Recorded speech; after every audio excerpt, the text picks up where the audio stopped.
Benny Killer, die Jacke und alle anderen wünsche ich euch einen wunderschönen guten Abend. Hier heute am Mittwoch, dem 15. Februar und wir spielen heute hoffentlich, sage ich, das Finale von Immortality. The Don, wie geht's? Wieder halbwegs gesund? Fragt er. Ja.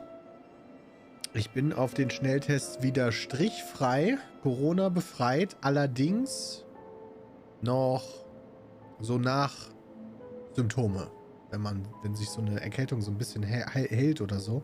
Also so leicht zusitzende Nase, ein bisschen Husten. Aber es gibt da ein altes Hausmittel gegen.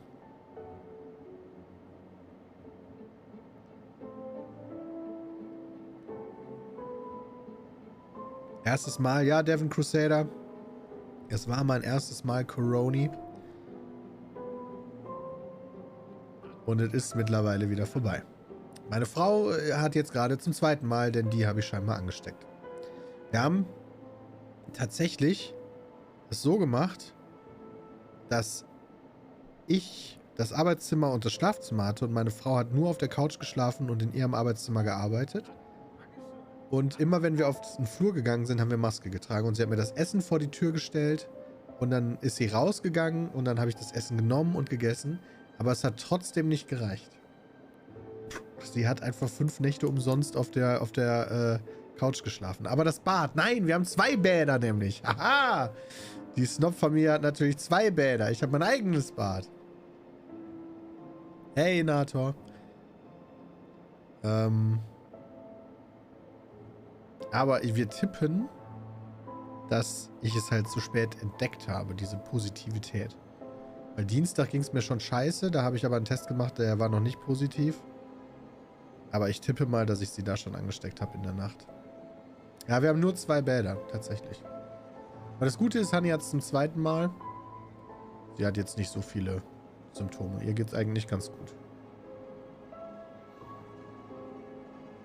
Wir spielen Immortality, lieber Chat. Ich will gar nicht zu viel Zeit investieren im Vorfeld, aber ich möchte mich trotzdem bedanken bei allen, die jetzt hier schon gesubbt haben, wie Freiland Pingo, Nerz Club, Klarinetten Yusuf, Capri, Selaya, Totally, Notiven, The Don, Yannick zockt, Simon, Serienjunkie, Niklas, Jetlag. Vielen lieben Dank euch.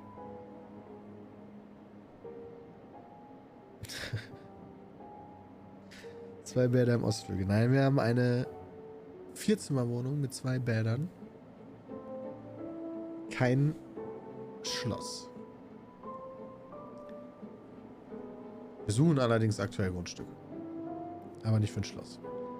Bin immer noch bei 0 mal Covid, bin gespannt, wann es mich erwischt. Ja, The Don, ganz ehrlich, ich hatte mittlerweile so dieses... Ja, ich krieg das nicht mehr. Also ich gab jetzt so viele Möglichkeiten, ich hätte mich schon 1000-mal anstecken müssen, ich krieg das nicht mehr. Und da liegt man daneben wahrscheinlich. Okay.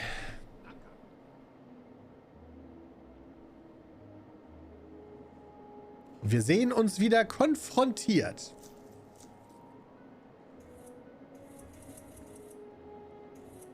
Ich habe übrigens gehört, dass er mit dem Controller auch gar nicht so verkehrt sein soll. Kann man besser spulen und so. Dass ich noch keinmal Ich hätte...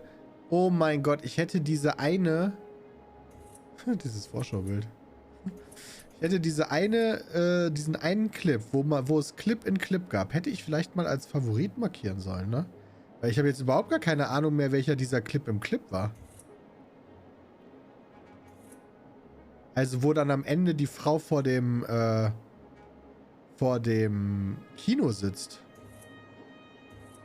Ich habe überhaupt gar keine mehr an der Bar. An der Bar? An der Bar, du hast recht. Es war an der Bar. Es war an der Bar. War es ein Minsky-Clip? Es müsste dann ja ein Minsky-Clip gewesen sein eigentlich.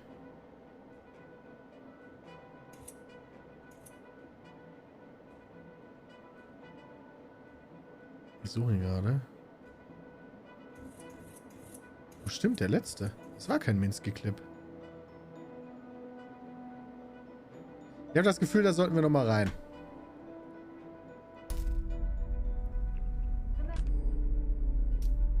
Wie geht denn das mit dem Controller?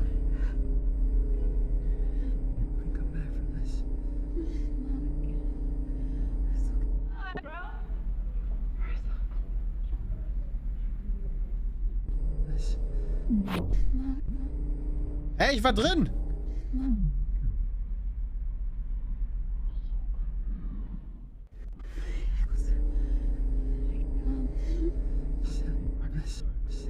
Okay, das verwirrt mit dem Controller.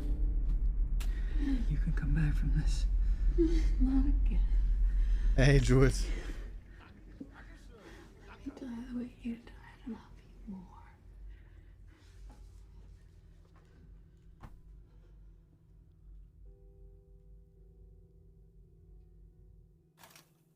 Ja, aber da war doch... Wait, da war...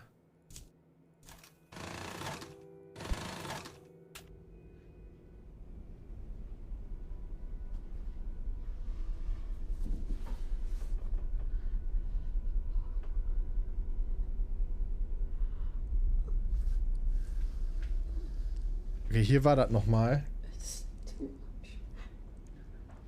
Aber was sagt er hier?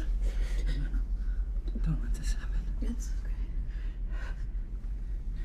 You can come back from this. Not again. It's okay. Let me die the way you died and I'll be more. War das überhaupt in dem Clip? Der Chat sagt mittlerweile, das war gar nicht in dem Clip.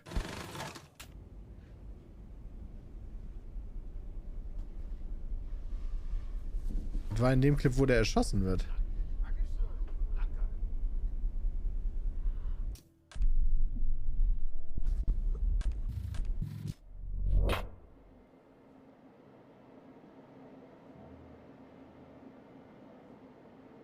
Oder was in dem Clip? Was ich suche ist noch immer den Clip, wo die am Ende vor dem blöden Kinosaal, in dem Kinosaal sitzt. The public does. But the people that matter know Andrew. He's the most connected man in the city. He belongs to a different world. And you... Das war der letzte Minsky-Clip. Der. Ah.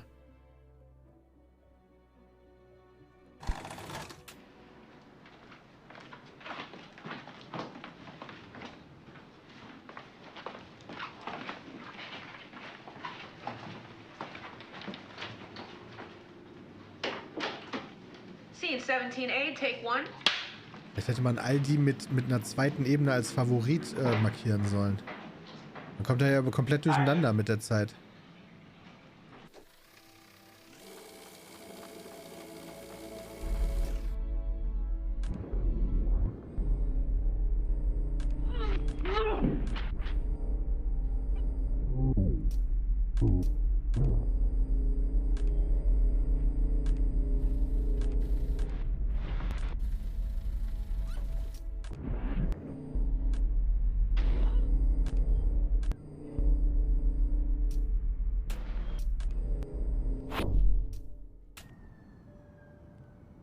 I'm gonna shoot him. Also unsere Theorie ist ja mittlerweile nur noch, dass wir alle wieder auf einer gleichen Wellenlänge sind, dass das, ich sag jetzt mal, zwei Persönlichkeiten sind von unserer Hauptfigur. Von der Schauspielerin.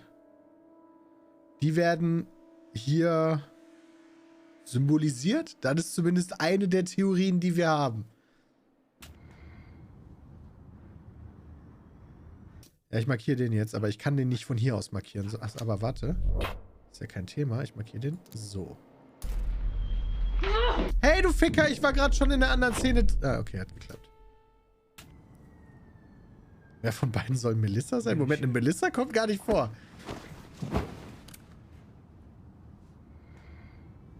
Ich glaube, bei all den Namen Melissa haben wir nicht. It's us or them. Do it.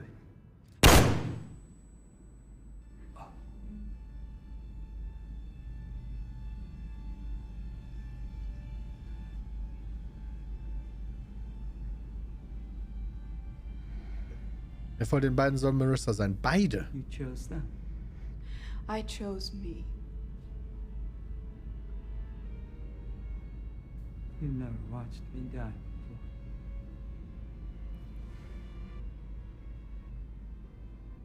Wir gehen jetzt von hier mal Sachen durch. Ich klicke jetzt mal auf ihn. Da kommt man nämlich auch auf... Ne, da kommt man auf sie.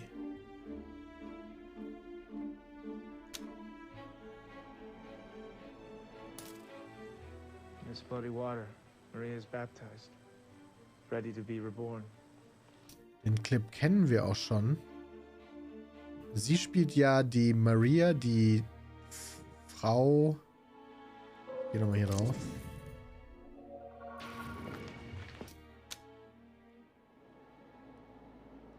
Ja, warum Marissa so jung geblieben ist, weiß ich nicht.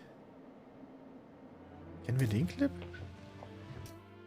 Das ist der VFX-Test. Ja, den kennen wir. Andrew was surprised. Kennen wir.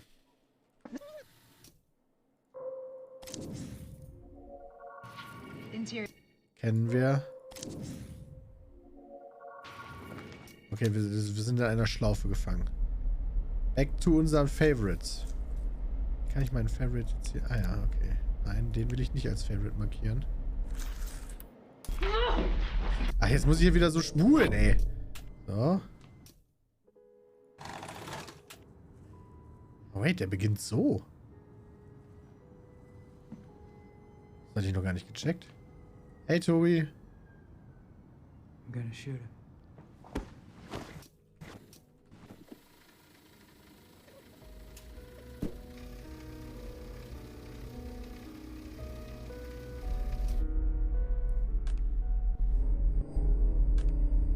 I saw that they cremated.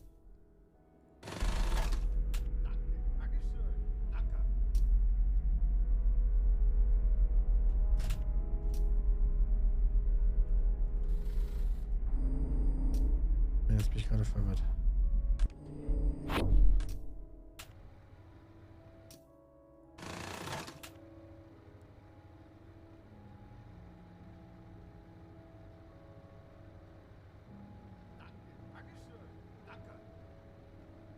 So, jetzt sitzt die vom Kino. Und jetzt will ich auf sie klicken. Glaube ich. Was sagt sie nochmal? I watched him die on the screen.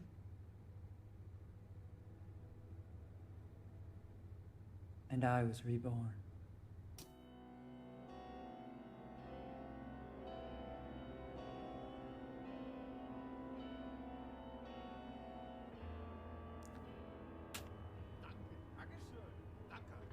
Das ist so verwirrend.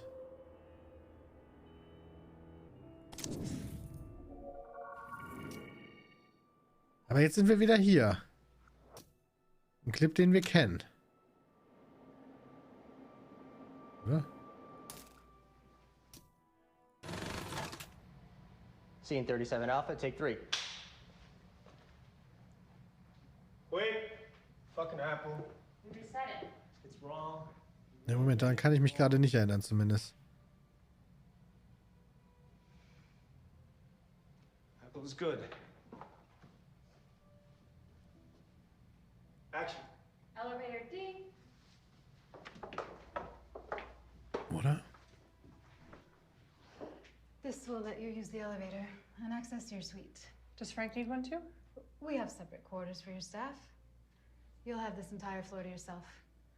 It's private and very quiet. The card will also give you access to the rooftop pool, which you should enjoy anytime you like. Great. Is this real? Oh, da geht es aber ab mit der Brummerei. It is.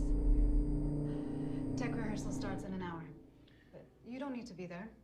We will need you for fitting at 5, and then it'll be on to the show. Sounds good. See you then.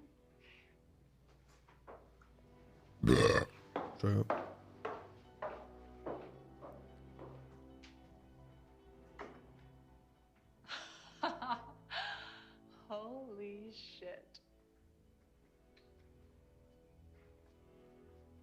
Ja, Apfel ist immer wichtig. Apfel ist immer der Honigpott. Das Böse, was man nimmt. Obwohl man es nicht nehmen sollte. Das mit dem, er wurde in ihr neu geboren, verstehe ich auch nicht so ganz, ehrlicherweise. Natürlich nicht, wie auch. Wait. Achso, doch, die ist dahinter gelaufen. Hat sie... Listen, are you okay?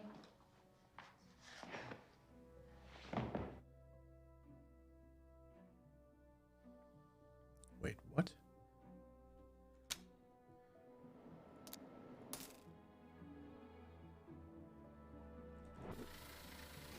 Seht ihr das häufiger? So sweet. Does Frank need one too?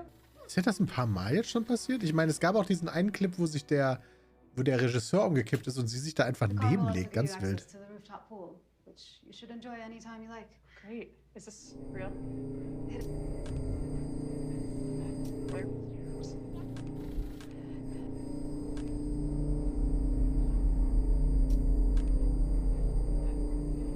Wait, what the fuck?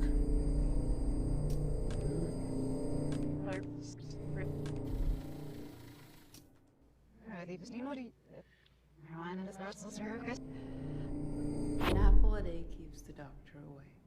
If you Holy throw shit. it hard enough. Wenn du ihn stark genug wirfst. What the fuck? The apple and snake were my idea.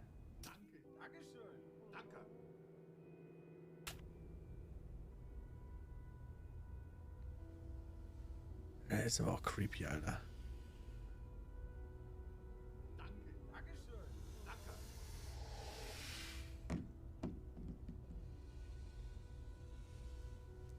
This isn't going to work.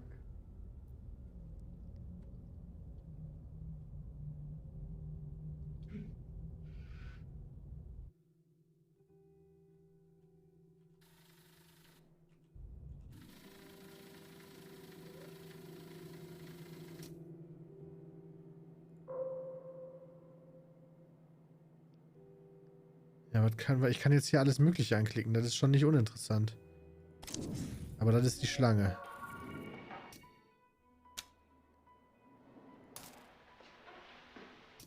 Das kenne ich auch nicht. Wait, what? War das nicht Ohrringe?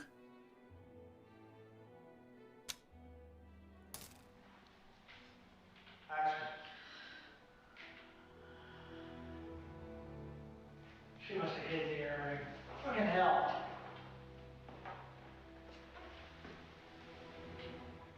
She's dead. She's dead. Ja, Olgas oder so. Ja. Ah, von der einen Frau. Boah. Ja, puh.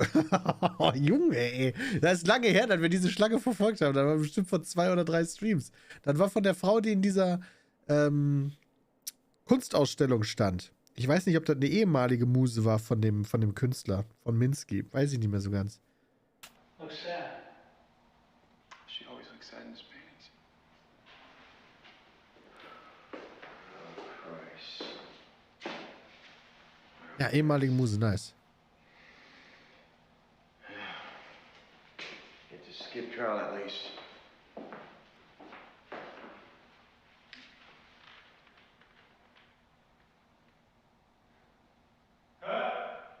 Blinked.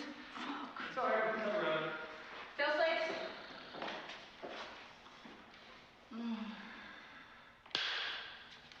39C, take 3. Let's break for lunch. We'll go get after it. Breaking for lunch, hot set. Und sie bleibt einfach. So, mal gucken, ob wir von ihr was Neues finden. Das kennen wir schon. Das ist voll praktisch. Wenn wir nur nach den Herzen suchen, finden wir nur, sehen wir hier, wenn da was angezeigt wird, quasi nur neue Sachen. An apple a day keeps the doctor away. If you throw it hard enough. So, die Schlange haben wir angeklickt. Klicken wir hier. Das ist doch auch neu. What the fuck ist das denn jetzt schon wieder? Scene 19B, take 3.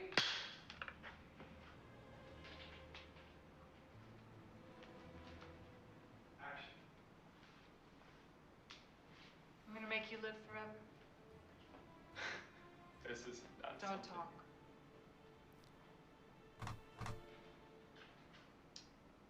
Take your shirt off. Sie malte ihn. It's getting in the way of the lines and colors.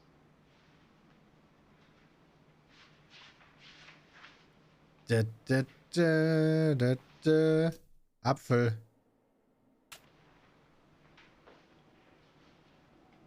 Kann ich den anklicken? Den Wein auch.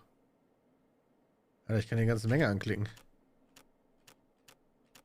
Ja, moin, Alter. Ja, genau.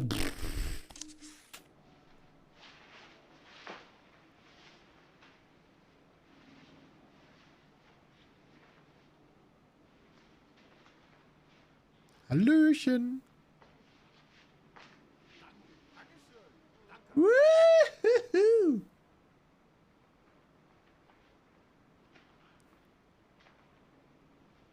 Now the rest of it. You know, Minsky used to insist I walk around the studio naked at all times, so he could absorb my form. I was only allowed to sunbathe nude because tan lines ruined everything.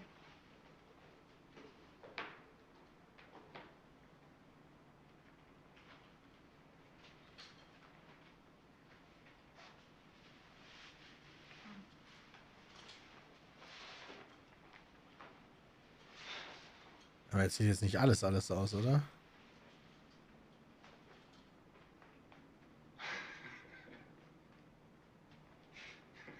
Off. Oh oh.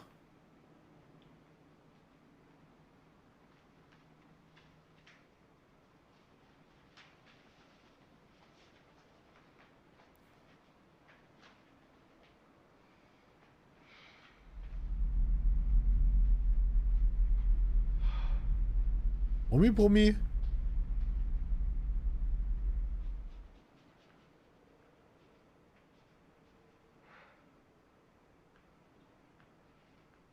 How do you feel?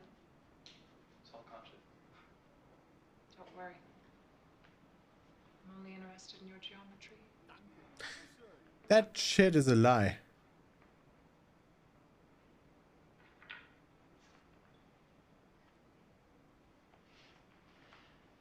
I would like to do something more sculptural.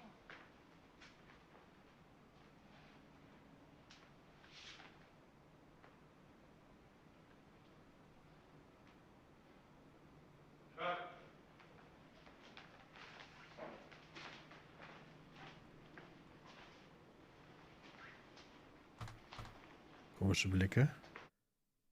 Alle nicht so ganz cool. Ja, wir brauchen Brummi-Brumm.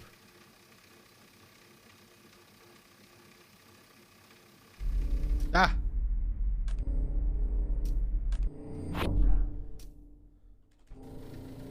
Die beiden, ey, die ganze Zeit. This is the wrong way around. We created the perfect story. I watched you die and live, but they squandered it. It changed nothing. They weren't ready then. Look at everything they've created. It's the same.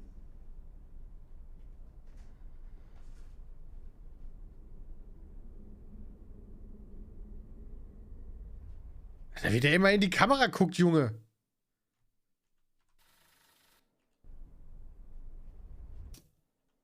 Du machst mir Angst. Wieso kann ich das von hier aus nicht favorisieren, diesen Clip? Ja, jetzt muss ich den von hier aus favorisieren. Und jetzt muss ich wieder erst...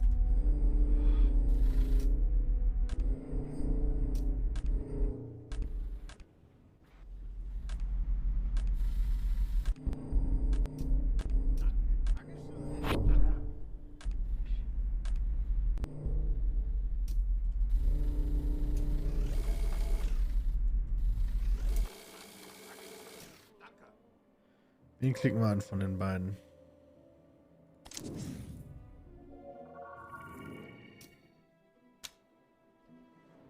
Auch neu. Mach sicherheitshalber schon mal ein Herz rein.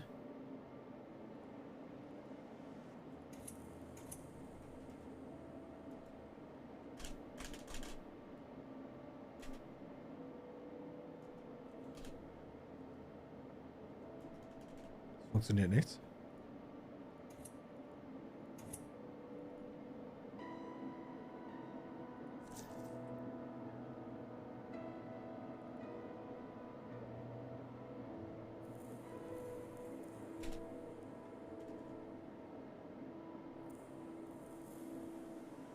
Ich wollte den letzten Clip noch sehen. Oh, was passiert jetzt hier für eine kranke Scheiße, Alter?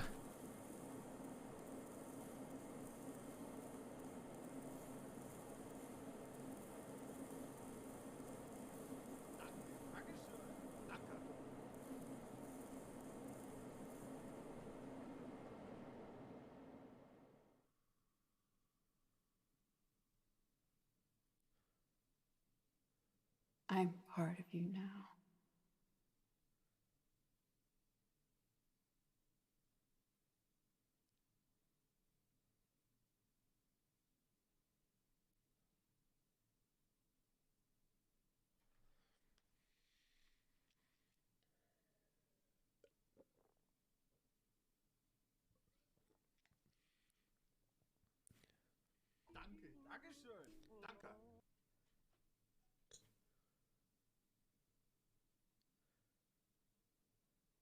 Oh.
Ja, Chat.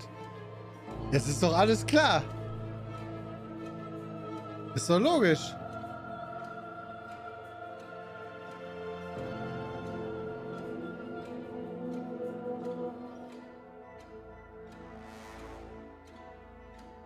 Also, wir haben scheinbar auf jeden Fall den letzten Clip, den ich freigeschaltet habe, verpasst.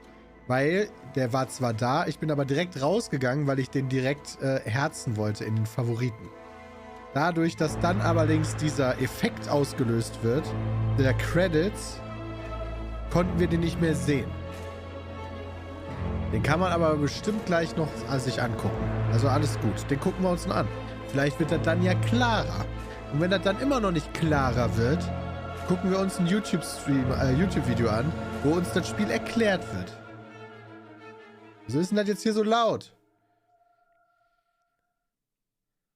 Jetzt ist es weg.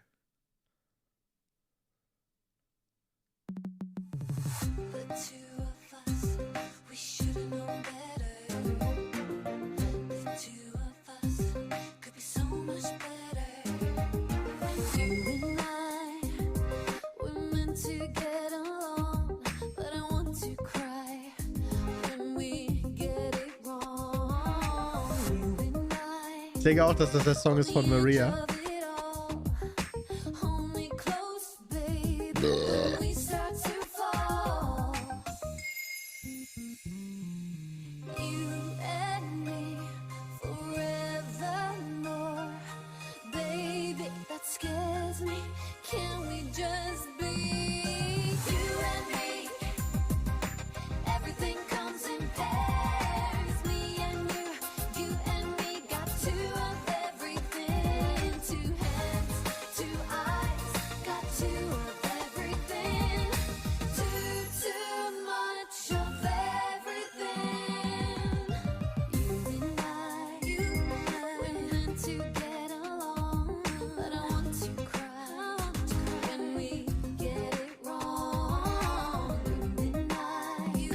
Ich habe ein Erklärungsvideo gefunden.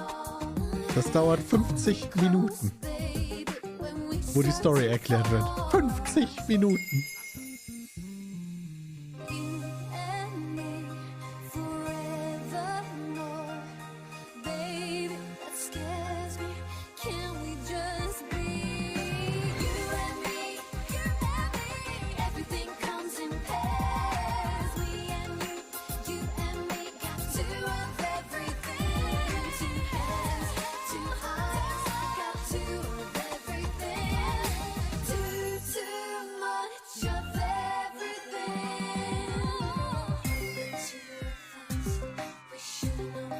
It's not bad.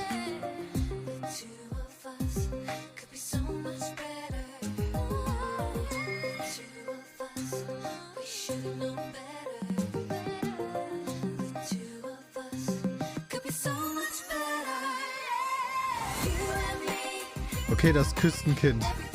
Führ uns da gleich mal hin, bitte, okay?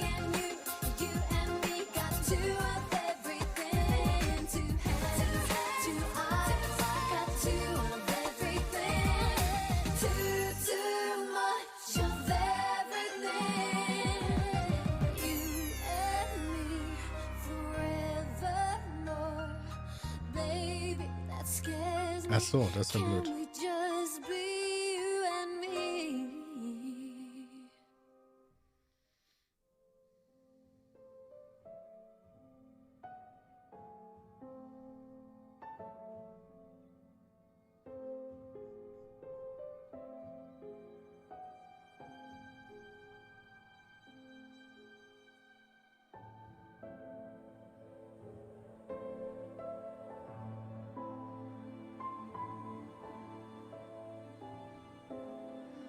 Her Story. Also Her Story ist auch ein Spiel, das ist von dem gleichen Regisseur, von Sam Barlow. Und das habe ich auch installiert. Allerdings habe ich da mal ganz kurz reingeguckt. Und du schaust dir Gespräche an zwischen zwei Leuten, aber immer nur die eine Seite. Und das finde ich total abtörend, weil du dir dann Videos anguckst von Leuten, die teilweise ganz schön lange nichts sagen. Und das finde ich irgendwie Zeitverschwendung.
Ich muss auf jeden Fall noch das Casting-Video von Marissa finden und es gibt auch noch eins von der alten Blonden. Aber wie? Die Credits loopen, by the way. Scheiße, ich habe überhaupt nicht drauf geachtet.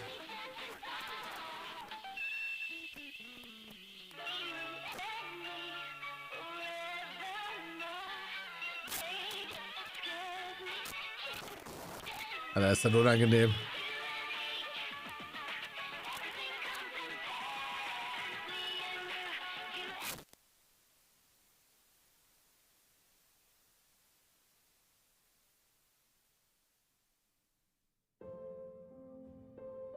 Das ist jetzt der zweite Film. Das ist kein Loopen, sondern das ist jetzt sozusagen der zweite Film Minsky, wo wir uns die Credits zu angucken. Ich weiß nicht, gerade bei so einem Spiel will ich die Credits nicht skippen.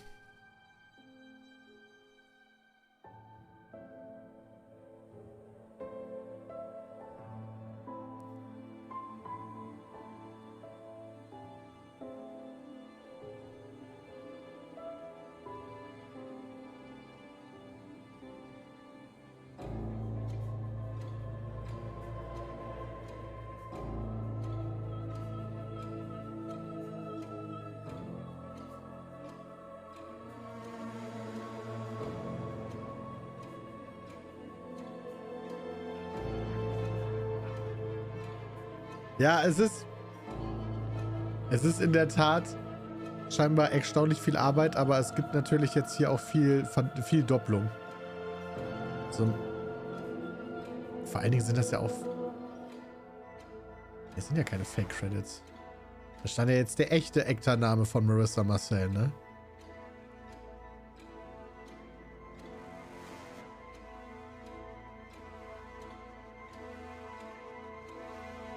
Also von der Schauspielerin, die gespielt hat.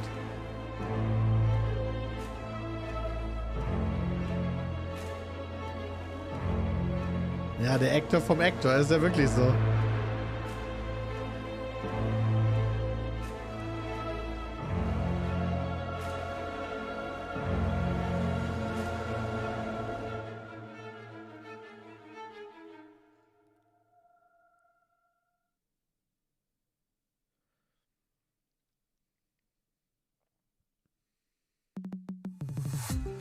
Okay, wir können uns nochmal den Britney-Song. Covid-19 Testing Nurses kam schon zweimal. Ja, für jeden Film einzeln.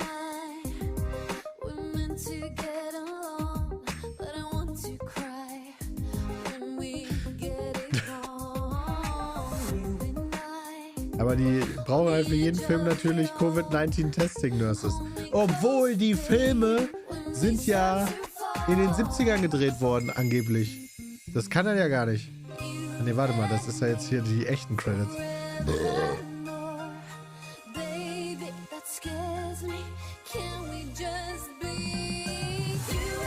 Kann ich da auch spulen? Ich habe mir ja nicht wirklich 3 Filme angeguckt. Alter, Billy Werle ist gefahren, Alter, der alte Fahrer.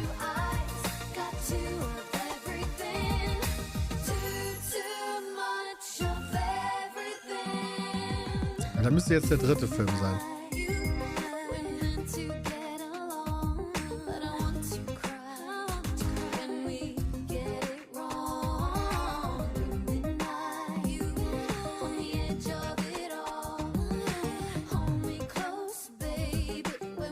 Aber so richtig viele Fragen wurden jetzt nicht beantwortet, oder?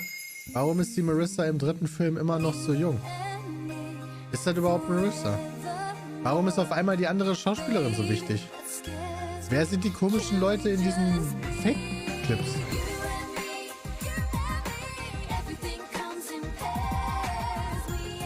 Ah, hier die Songs.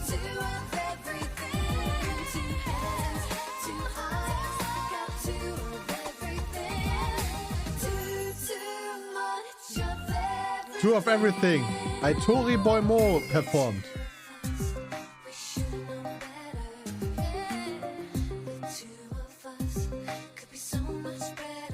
Ich danach ist das gar nicht so bekannt.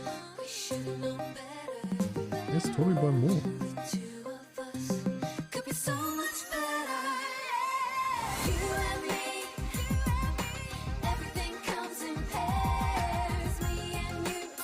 Den Song gibt's auch auf Spotify, not bad.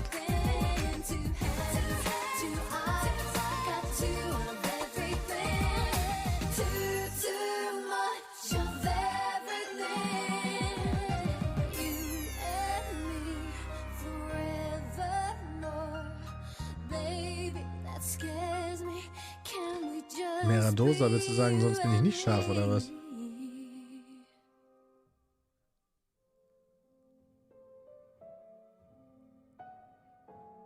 Ja, echt mal.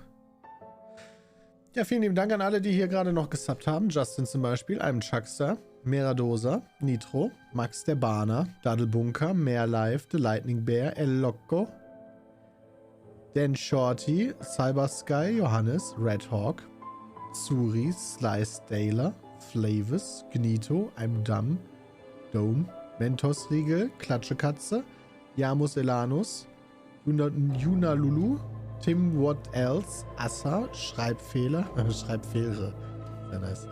Apera, Tiny Who, VGNX Power, Legend Daddy, Achioto. Dankeschön euch allen. Jetzt EFT, nein! Wir schauen uns eine Erklärung hier gleich noch an. Erstmal gucken wir uns noch den Clip an, den wir uns noch nicht gesehen haben. Und dann gucken wir uns die Erklärung an, die fast eine Stunde geht.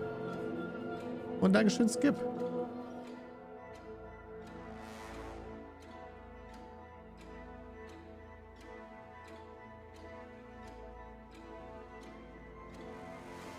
Du hast das richtige Video gefunden. Leider sind auch dort ein paar Dinge falsch. Das ist dem Ersteller auch aufgefallen, sodass er ein zweites Video hinterher gemacht hat. Hey, gibt's nicht eins, was direkt alles richtig macht?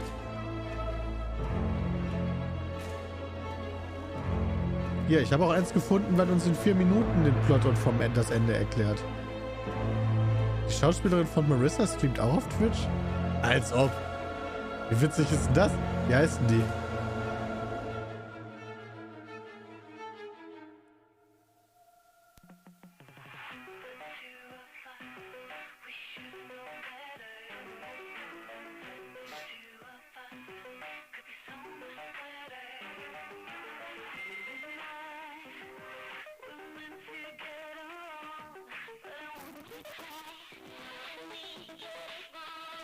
Wäre witzig, wenn die nachher streamt und man die raiden könnte. Komm, ich kann ja nachgucken, wie die heißt. Immortality Cast. So. Oh, es gibt scheinbar auch einen Film, der heißt Immortality. Hm? So, Natascha Blasik. Ist sie das?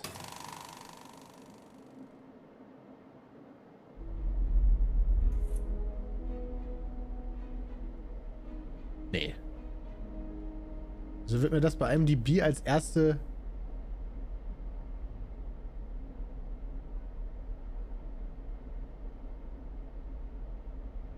Da. Ja, Menengage.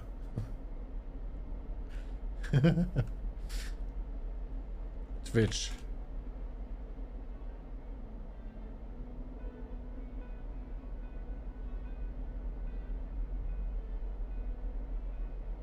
Okay, die hatten Linktree. Über den Linktree finde ich nur... Ah, ne, da, Twitch. Jo, die streamt gerade Pentiment. Ha, wie cool ist denn das, Alter? Wir leben einfach in der besten Timeline. Sie ist halt wirklich gerade live so. Ha! Okay, das ist halt wirklich ziemlich witzig. Der heißt das auf Twitch genauso, wie sie heißt. Menengage oder Gage. Ich weiß nicht, wie es ausgesprochen wird. So, ich will jetzt aber hier vorher wissen, was hier Sache ist. Diesen Clip haben wir noch nicht gesehen, Freunde. Und den gucken wir uns jetzt an. Pentiment will ich auch noch spielen, by the way. So. Warte mal, von wann ist denn der überhaupt? 25.09.99. So, wenn wir jetzt mal hier rausgehen aus dem Filtern. Das ist ein Tag, nachdem das hier passiert ist.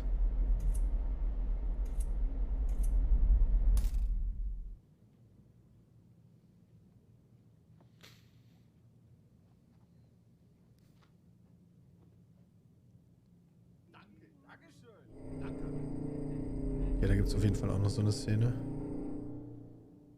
Irgendein Secret Clip.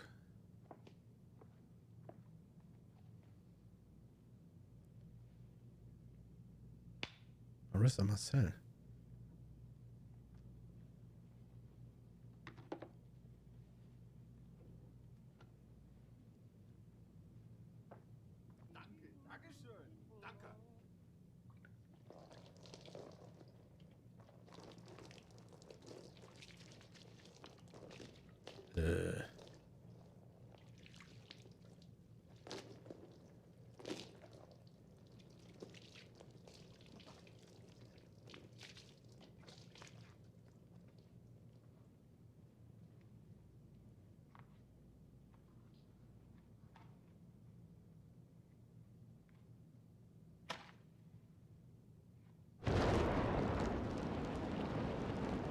Holy shit.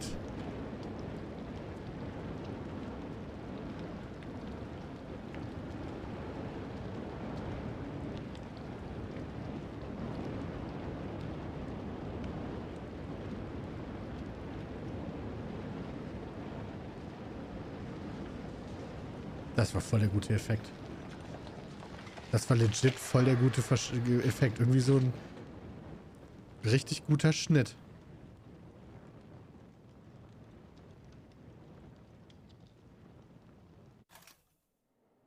Holy fuck, Alter.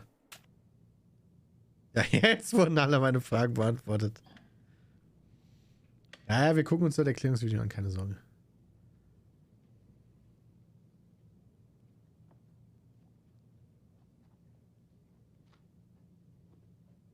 Ja, die hat vorher blinkt die blinkt. Das war nicht die ganze Zeit eine Puppe.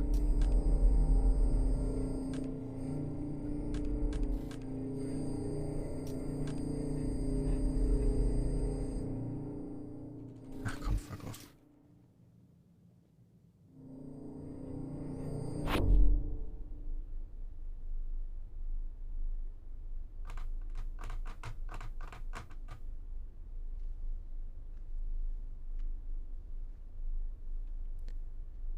Das ist eine Puppe, aber die haben ihr Gesicht vielleicht auf sie gesetzt. Das kann sehr gut sein.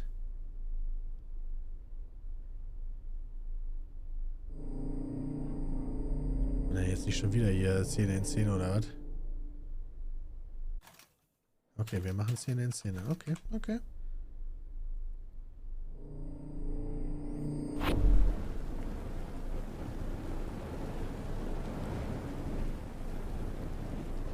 Okay, gerade brennt sozusagen. Okay, are you fucking kidding me? Alter!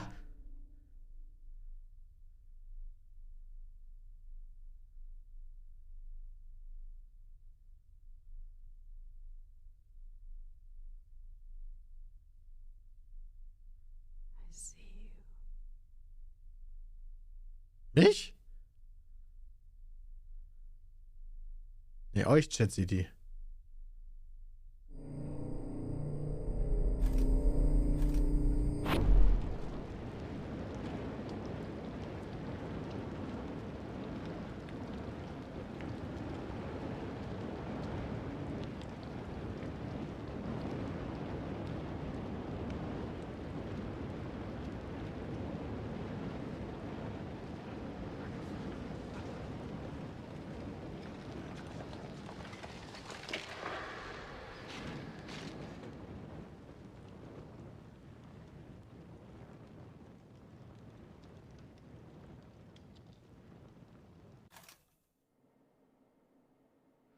In dem Clip vor dem Abspann sagt sie, I'm a part of you now.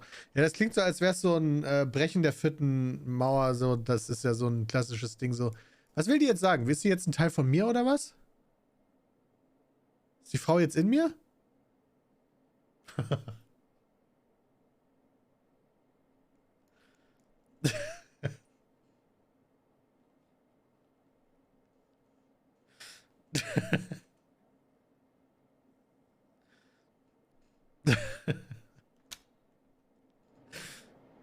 Okay, Chat, wir lassen uns das jetzt sofort erklären.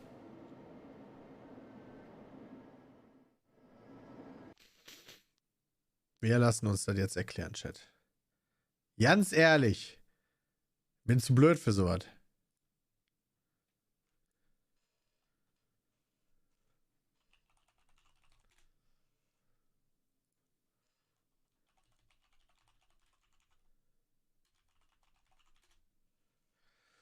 So, lehnt euch zurück. Wird jetzt natürlich Englisch, ne? Aber das ganze Spiel war auf Englisch, also von daher ist das ja eigentlich scheißegal. Sorry, ich hab den Satisfier angelassen. So, wir schauen uns jetzt an von Sam Going, Immortality Story Explained, Narrative Analyzed. Mach mal Live-Übersetzung. Nein. Ich hole mir jetzt noch was zu trinken, weil jetzt wird's brainfuckig over 9000, Leute. Jetzt muss ich mir hier bei nach einem Videospiel noch 15 Minuten Erklärung angucken.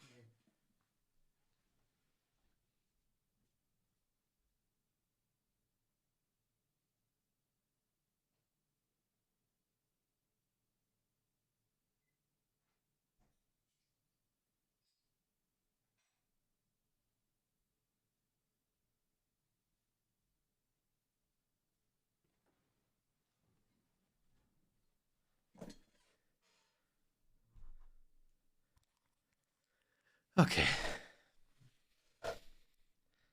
This is the tragedy of Marissa Marcel. Born in France, Marissa moved to London as a teenager to... Wait, was ist das denn für ein Clip? Den kennen wir ja auch nicht. Ihre erste Werbung wahrscheinlich. Alter, wir haben bestimmt ganz viele Clips nicht gefunden, obwohl wir schon so viele Clips gefunden haben. To work as a model. An early soap commercial caught the eye of a Hollywood casting director, and Marcel was cast as Matilda, the lead antagonist in Arthur Fisher's 1968 film Ambrosio. Yeah. A story of love, lust, and man's inability to resist the temptation of women. Although the film was never released, Marcel followed up Ambrosio with the broody thriller Minsky in 1970, in collaboration with debut director John Jurek, who worked as director of photography on Ambrosio. Once again assuming the role of the femme fatale, Marcel played Franny, lead suspect in the murder of the great artist Minsky. Her captivating aura and bold sexuality are enough to derail the case. Den Film hätte ich gern gesehen. Falls for her. Also so legit, so den Film komplett fertiggestellt, würde ich mir reinziehen. The movie was, sadly, never finished, as an accident on set led to actor Carl Greenwood's untimely death. Marissa Marcel seemingly disappeared. Fuck, die Szene kennen wir auch nicht. After Minsky, yet nearly 30 years later she burst back onto the scene in 1999's Two of Everything, a tale of dark duality where a pop superstar and her body double have their lives Den Film würde ich mir auch reinziehen. Legit, wenn der mal fertig kommt. inextricably tied, with Marcel playing both the lead roles. This film, too, never made it to the silver screen, and Marissa Marcel was never heard from again. But the story goes much deeper. Immortality is a video game in only the vaguest sense. It asks the player to explore archived footage of all three of Marcel's films. While the final cuts showcase Marissa's undoubted talent in front of camera, there is much more behind the scenes that hints at the truth of what happened to Marissa Marcel, a truth that is tragic, dangerous, and fascinating. A truth that is extremely hard to uncover as well. Perhaps impossible, for after scouring Immortality's footage, I am still not fully convinced. Ich dachte, du erklärst mir das jetzt! I know what happened to Marissa, and if you found this video, you may well feel the same. Immortality holds much meta-commentary on the dark side of Hollywood, the objectification of women and the struggles of the artist. And in doing so, it provides incredibly few concrete answers, particularly if you rewind clips. So, you've been around for a while, and you look good for it. Well, I changed with the times. But to say any more would be to answers, particularly if you rewind clips. So, you've been around for a while, and you look good for it. Well, I changed with the times. Okay. Das ist einer der ersten Clips, die wir gesehen haben. Ich wusste nicht, dass da ein Rum noch drin ist. But to say any more would be to spoil things. So this is the obligatory spoiler warning before we go any further. Du erklärst make sure you definitely don't want to give Immortality one more chance at understanding its story, because there is no going back from this point. There's no rush. Take your time. Really have a think. And while you're thinking, maybe drop a like on this video, because while this story was a joy to unravel and understand, it did take an insane amount of time and research to do so. So any support you can show this video or the channel would be hugely appreciated. My channel covers video game stories and the decisions development teams take to tell those stories. So if that's your kind of thing, please consider subscribing. Immortality is certainly one of the most unique and interesting and gripping game narratives I've come across. So let's talk about why. Okay, ja, erklär mir nochmal die Filme. Fangen wir von vorne an. Ich bin der Meinung, ich habe die Filme einigermaßen verstanden, aber why not? Played by Robert Jones, is the Lord's most faithful servant. Head of a convent in Catholic Madrid, he teaches the word of God to all those willing to listen. But complications arise when young Rosario, played by Marissa Marcel, reveals they are not the loyal servant they claimed to be. Rosario is actually Matilda, who idolized Ambrosio's sermons and fell in love with him. She concealed her sex to join the convent and be closer to him, and now confesses her true intentions. Ambrosio's virtuous commitment to God makes him initially reject Matilda's love, but in time, his resolve fails. With Matilda on the brink of death, the two ultimately fall to temptation. As temptation breeds more sin, Ambrosio's regret grows tenfold. Fraught with the newfound hypocrisy in his sermons, he seeks redemption from Antonia, played by Sophia Morgana, the beautiful virgin who just arrived in Madrid. Antonia's mother is weak from sickness and she seeks help from Ambrosio. As the two spend time together, Ambrosio falls in love, much to the dismay of Matilda, but despite her heartbreak, she still wishes to help Ambrosio, if this is what he truly desires. Matilda explains away that Ambrosio and Antonia can be together, free from the church's judgment, providing he agrees to an act against God. They fake Antonia's death, and Ambrosio pretends to lay her body to rest in a crypt. Ambrosio intends to wait until Antonia wakes, but cannot resist his carnal desires. She tries to escape, but Ambrosio stops her, knowing that if she returns to Scheiße, ich bin mir ziemlich sicher, dass wir diesen Clip auch nicht gefunden haben. Fuck, ey. Voll viele nicht gefunden. the outside world, his life is ruined. He stabs her in the struggle, but Antonia still escapes, returning to the chapel before collapsing to the floor. Ambrosio and Matilda stand trial, and both are found guilty of sorcery and sacrilege. Sorcery! They are sentenced to death. Fearful of losing his life, Ambrosio makes a deal with the devil in his cell, agreeing to renounce his loyalty to God if Lucifer can free him from his fate. The devil agrees, and Ambrosio is thrown through space and time and lands in the desert. It is here Lucifer reveals he was behind it all.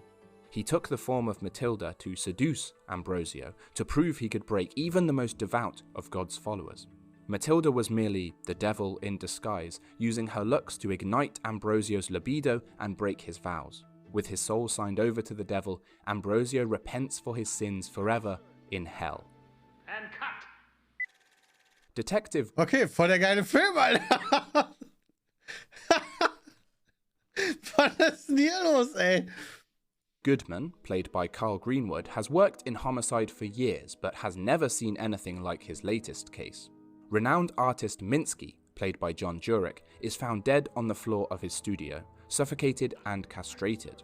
His cause of death is as sexual as it is morbid, which leads Goodman to eye Minsky's longtime partner, Franny, played by Marissa Marcel, as a lead suspect. Goodman meets... Oh, Scheiße, der hat den Extended Cut gespielt, der YouTuber. Kann wohl nicht wahr sein.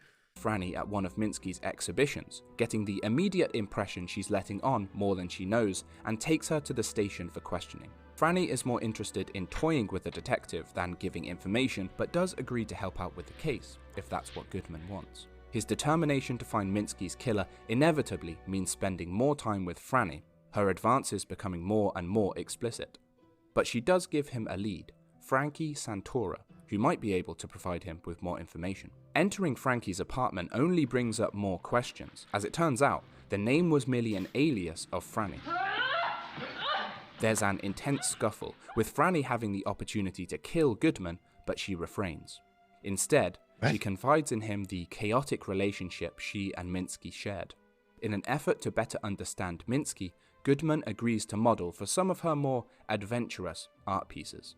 Franny creates a sculpture of his face, and while the clay dries, Goodman tentatively cedes to Franny's advances.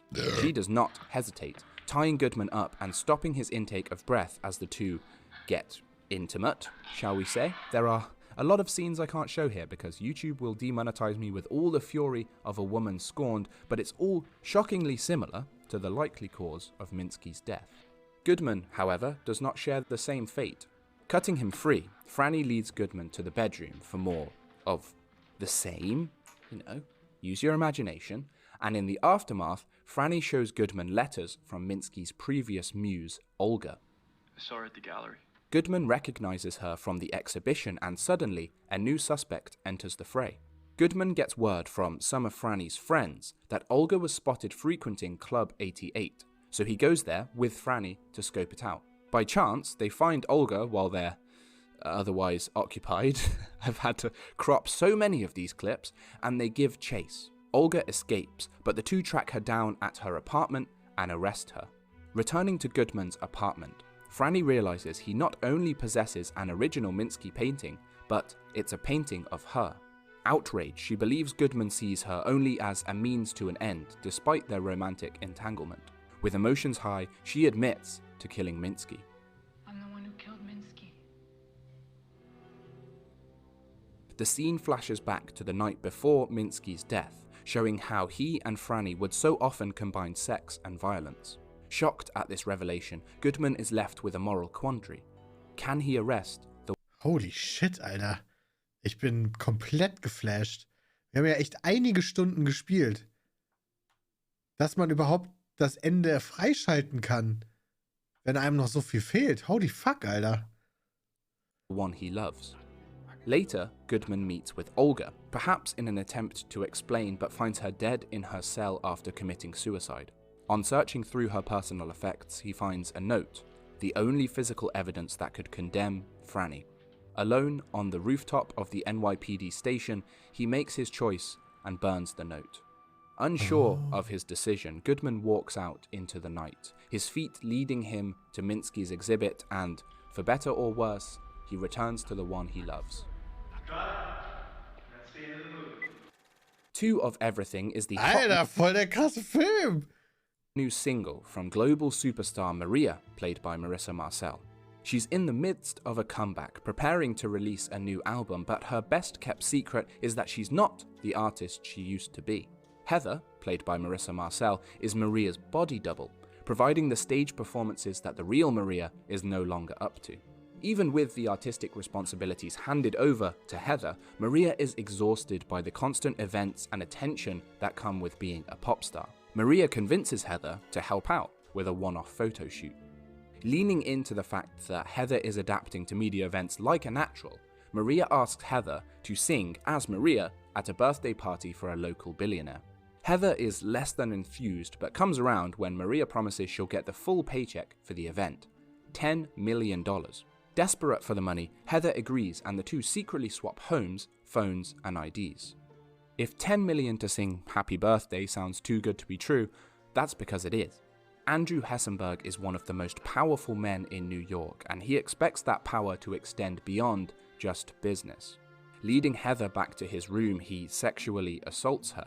Heather manages to escape before the situation becomes much worse and finds Arthur's wife, Isabella, played by Amy Archer. Heather explains what happened, hoping to confide in her, but it turns out Isabella is on Arthur's side.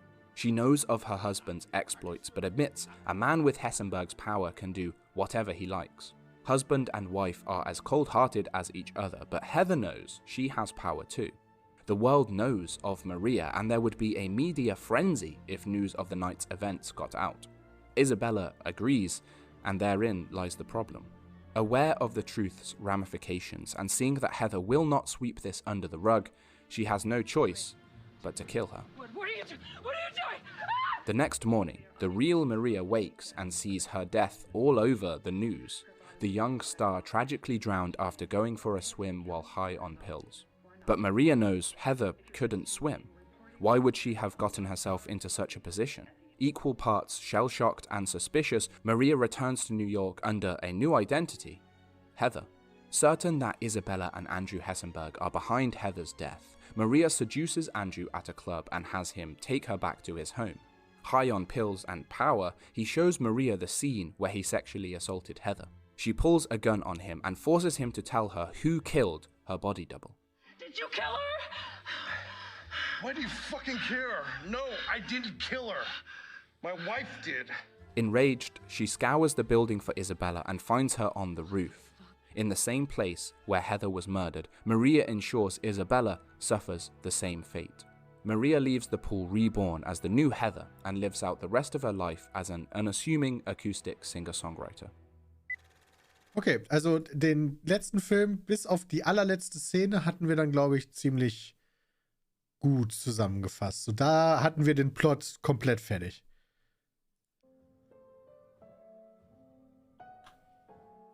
Personal preferences aside, I think we can all agree that these are fairly decent movies. What a scheiß, A religious romance, a sexy thriller, and a star-studded life swap were all pretty standard genre hits for the time. They weren't going to break any box office records or get featured at film festivals, but I don't think they were bad enough to never make it to cinemas. So where did it all go wrong? To understand that, we must make a small but incredibly impactful change to the archive footage. By switching from scene order to filming order, as in the chronological order of when the scenes were filmed rather than the order they appear in the films, we can better see how they took shape. And by paying attention to the time between the takes, we can unfurl the story of Marissa Marcel. Let's go back to 1968 to Marissa's audition for Ambrosio. What is your name? Marissa Marcel. Ah, yes, from the advertisement. I bought the soap. How old are you, dear? 17 and 10 months. Ah, perfect age. I counted 18 seconds before we got our first inappropriate comment, and trust me, it only gets worse. You may show signs of intelligence, but are not yet old enough to think you know better than your director.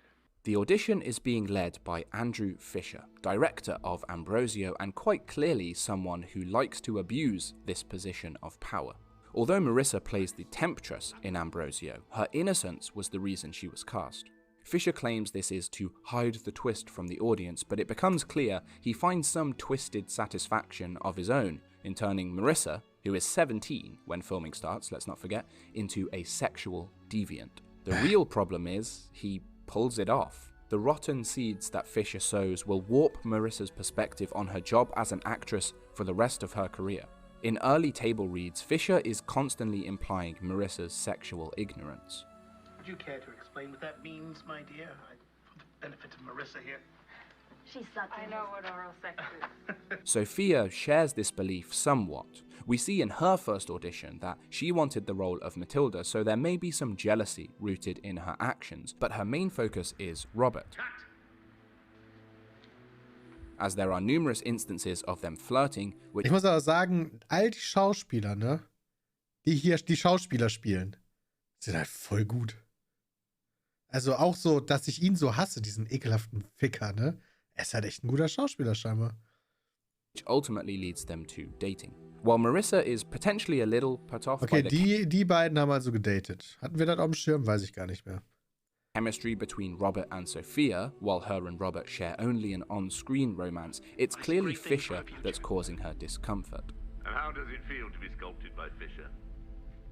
It's a great honor. This likely puts several dents in Marissa's ego, and fueled by what she believes is her integrity as an artist, she assumes the role of Matilda. She approaches all scenes involving sex and nudity with confidence. I understand there are quite heavy love scenes in this picture. Is that something you find uncomfortable? Enjoy them. I think more people should try it. Take their clothes off on camera. Stop looking at the camera. Okay. Quick reset here. Let's do it again. Don't encourage. That gets the attention of director of photography John Jurek, but unfortunately, this is not merely a professional appreciation. If Fisher is a pervert, John is a predator. While Marissa is 18 by now, John looks much older than that. Jurek flirts with her behind the scenes, and this quickly escalates to encouraging her to look at the camera during sex scenes and undressing on set, to which Marissa starts reciprocating. The two eventually get intimate, with Marissa even suggesting they do so on camera and put it in the final cut. Make it like I'm fucking the camera. Over the months of filming, it's clear Marissa has changed. She has certainly assumed the role of the temptress, but it feels more like the role has consumed her. This has been my first movie. What a first movie. I feel like I just went through 4 years of film school and acting school and just life in a few months. Marissa, likely a mixture of tolerant and oblivious to how she's been treated, is no doubt still on a high after Ambrosio finished shooting. Not least because she put in an excellent performance, she also seems closer than ever with John. But there is a split there between character and actress. Where one was the embodiment of lust and temptation, Marissa was constantly mocked for being the opposite. Do you have much need for aphrodisiacs, my dear? I don't know what an aphrodisiac is, Mr. Fisher. Could you elaborate? Marvelous. Is the truest form of art not to blur the lines between actress and character to create a performance that feels real? Marissa and John's relationship brings the two together in Minsky, with John now directing for the first time and the two collaborating on the writing. Marissa's admiration for John seems to grow rapidly. She is often eager to take on John's directorial advice and offer her own. I'm the photographer. I like that. visibly pleased if he agrees with it. Yet she still flirts with Carl, maybe because she really likes him, maybe because she wants to make John jealous, but most likely, I think, because this is a chance to prove she can be seductive. In Ambrosio, only Matilda had sexual power, as Fisher often pointed out. The real-life seduction was done by Sophia towards Robert. This is Marissa's chance to charm the lead actor. I'm going to seduce Carl. Carl seems to like Marissa, but he's uncomfortable with her heavy flirting. No doubt Marissa, at first, thought the same problem she faced in Ambrosio was rearing its head again, but a couple of key scenes tell us the real reason Carl rejected Marissa's advances.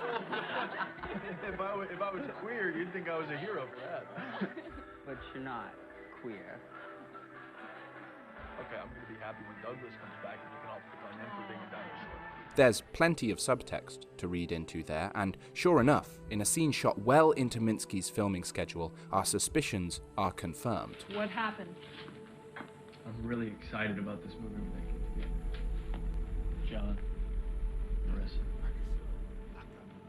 No. John has exploited Marissa as long as... Shit, Alter! Okay. Es war Überkompensation. Fuck, das habe ich überhaupt nicht mitbekommen. Hä?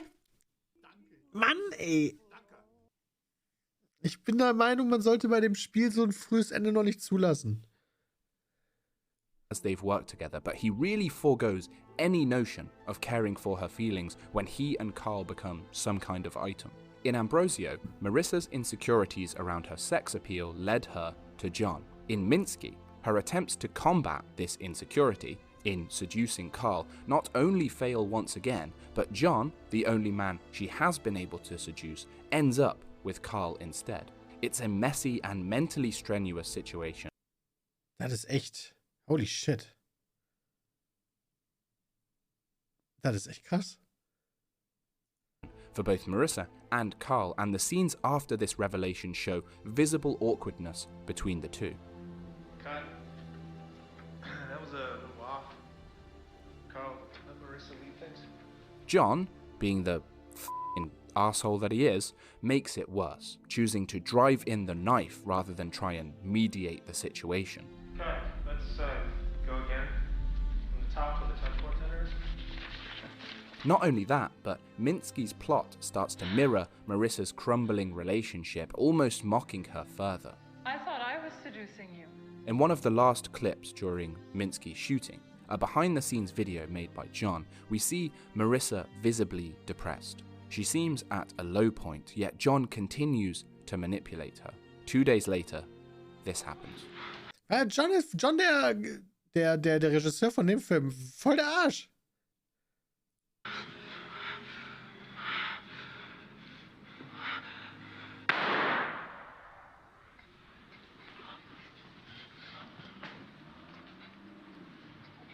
It just went off.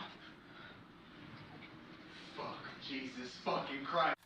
In her confession, Marissa mentions John almost immediately. For whatever reason, she is completely unaware of his damaging behavior, probably because she's still so young. I mean, she's only 20 years old at this point, something the slimy dregs of media are still infatuated with. Can we tell the people at home how old you actually are? Yes, I'm 20. That is correct. Now, we know you from the movie that you just finished shooting. And that is all there is from Marissa Marcel for almost 30 years. The next time we see her is at the start of filming. Aber das ist halt auch wirklich sie. Das ergibt halt keinen Sinn, ne? Da muss man dann einfach drüber hinweggucken. For Two of Everything in 1999. John Jurek is once again direct. Ich liebe das gerade so sehr, dass die Schauspielerin von Marissa Marcel gerade live streamt und die streamt halt Pentiment. Und ich hatte das jetzt gerade noch auf dem Second Screen offen. Und auf deren Screen ist gerade zu sehen, wie Hör auf da steht. Weil Pentiment ist halt ein Spiel über einen Bereich von Deutschland. Und da gibt es halt teilweise deutschen Text. Und sie ist natürlich keine Deutsche. Und ich gucke mir gerade ein Video an, auf Englisch, wie dieses englische Spiel erklärt wird. Und sie spielt ein Spiel über eine Epoche in Deutschland, wo deutscher Text ist. Live auf Twitch. Und das finde ich gerade So witzig einfach nur. Naja. Directing, but both of them seem distant. The film as a whole has none of the energy behind the scenes the way Ambrosio or Minsky did. They may have been toxic environments, sure, but you know, everyone looked like they were having fun, at least. Here Ich finde das so krass, dass das so ein Meta, also man hat schon bei den Clips auch, die wir gesehen haben, finde ich, hat man auch das Gefühl bekommen, dass das hier ein Meta-Kommentar ist über die Sexualisierung von Frauen in Medien, Hollywood, Film. Auf jeden Fall. In dem Detail allerdings nicht. Mit diesen Twists und Turns, dass dann sie sozusagen so manipuliert wurde beim ersten Film, dass sie diejenige war, die dadurch dann quasi das Thema Sex voll frontal angegangen ist und versucht hat, Leute anzuflirten und die zu seducen. Mir fällt gerade der deutsche Begriff nicht ein, deswegen bin ich gerade so am struggeln. Seducen heißt zu verführen. Zu verführen. Weil das ihre Reaktion darauf ist, dass sie halt da die ganze Zeit dafür fertig gemacht wird. Dass sie so unschuldig ist. Und dass das dann in so eine, naja, moralisch schon fast korrupte Situation und Sackgasse führt, ist halt scheiße. we see the cast going through the motions. There are lengthy table reads covering 6, 7, 8 scenes at a time, with John giving no direction at all. The pacing for several of the scenes is sloppy, actors don't seem to know when to come in, and many run for multiple takes. Scene 14-15 Charlie, take 7. Scene 24 Charlie, take 7. Scene 26 Bravo, take 8. Scene 59 Alpha, take 6. Ambrosio and Minsky rarely saw a take go above 3 or 4. Holy shit, das ist ja auch so ein Meta-Ding. Okay, krass. Time seems to have taken its toll on Marissa and John. There's no indication why or how the two started working again this long after Minsky. Although there are flickers of them working in harmony. She stands. Why does she kneel? She's a ghost at her own funeral. Is she ready to acknowledge his death? Or must she still keep distance? I decide later. I think now I'm processing. First Heather. First the child. Then Nee, she oh heal Gorak. herself. Nicht wirklich. We stand. The chemistry they once had is long gone. Maybe part of that is the fact that John is now with Amy, who's also working on two of Dieser John, ne? Er hat auch alle mit allen was. everything, but, you know, multiple relationships were never beneath him in the past. John is largely passive throughout shooting, apart from the occasional spat of frustration. Not once is he seen on set giving direction. Marissa has taken on that role, which seems to stem from her determination to be recognized as an actress and not a sex object. As she did in the previous 2 films, she puts on a great performance, but it comes at a price. She is performing 2 lead roles, a number of high-intensity dance numbers, and directing, which is enough of a strain, but self-doubt is causing her to rerun takes. So what did you say? John is fine with letting scenes drag on and asks even more of her at times, and there are moments where it's clear Marissa is burning out. Good to move on? We can take a break. We should take a break. No. Deswegen hat die das immer gesagt, sie wollte Marissa schützen. Okay. Ich will auch mal das YouTube-Video zurückspielen bei dem Brummen. Compounding her struggle, once again, Marissa's insecurities are cruelly amplified by the plot. And the moment you let your guard down, they'll walk all over you. So It's painful pang after pang, yet Marissa looks more indifferent than upset. Perhaps the years finally got to her, yet she's still unaware of the damage, this time physical as well as mental. She ignores every advice to slow down or take a break, even as the effects get progressively more damaging.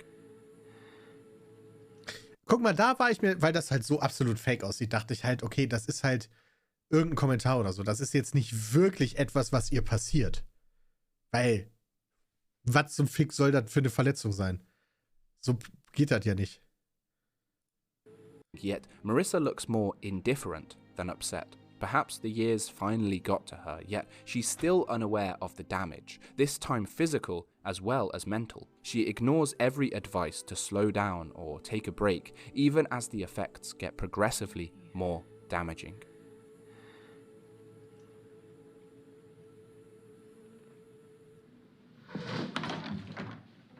John? Where did John go?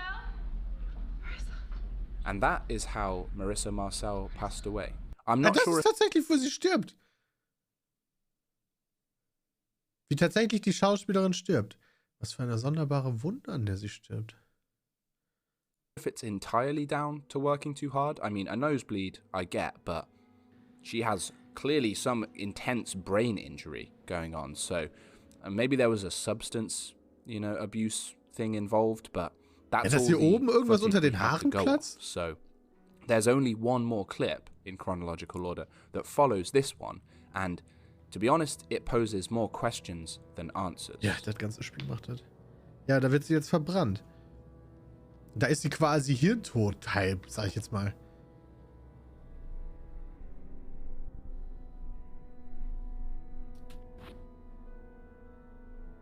I see you.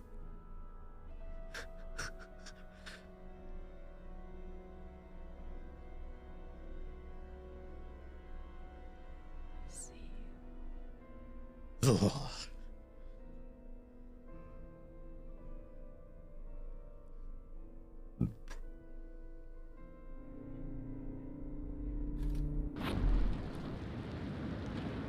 Yes, up until this point, we have only dealt with the obvious parts of immortality. Would you believe it? The person we just saw, if you can call them a person, is called the One.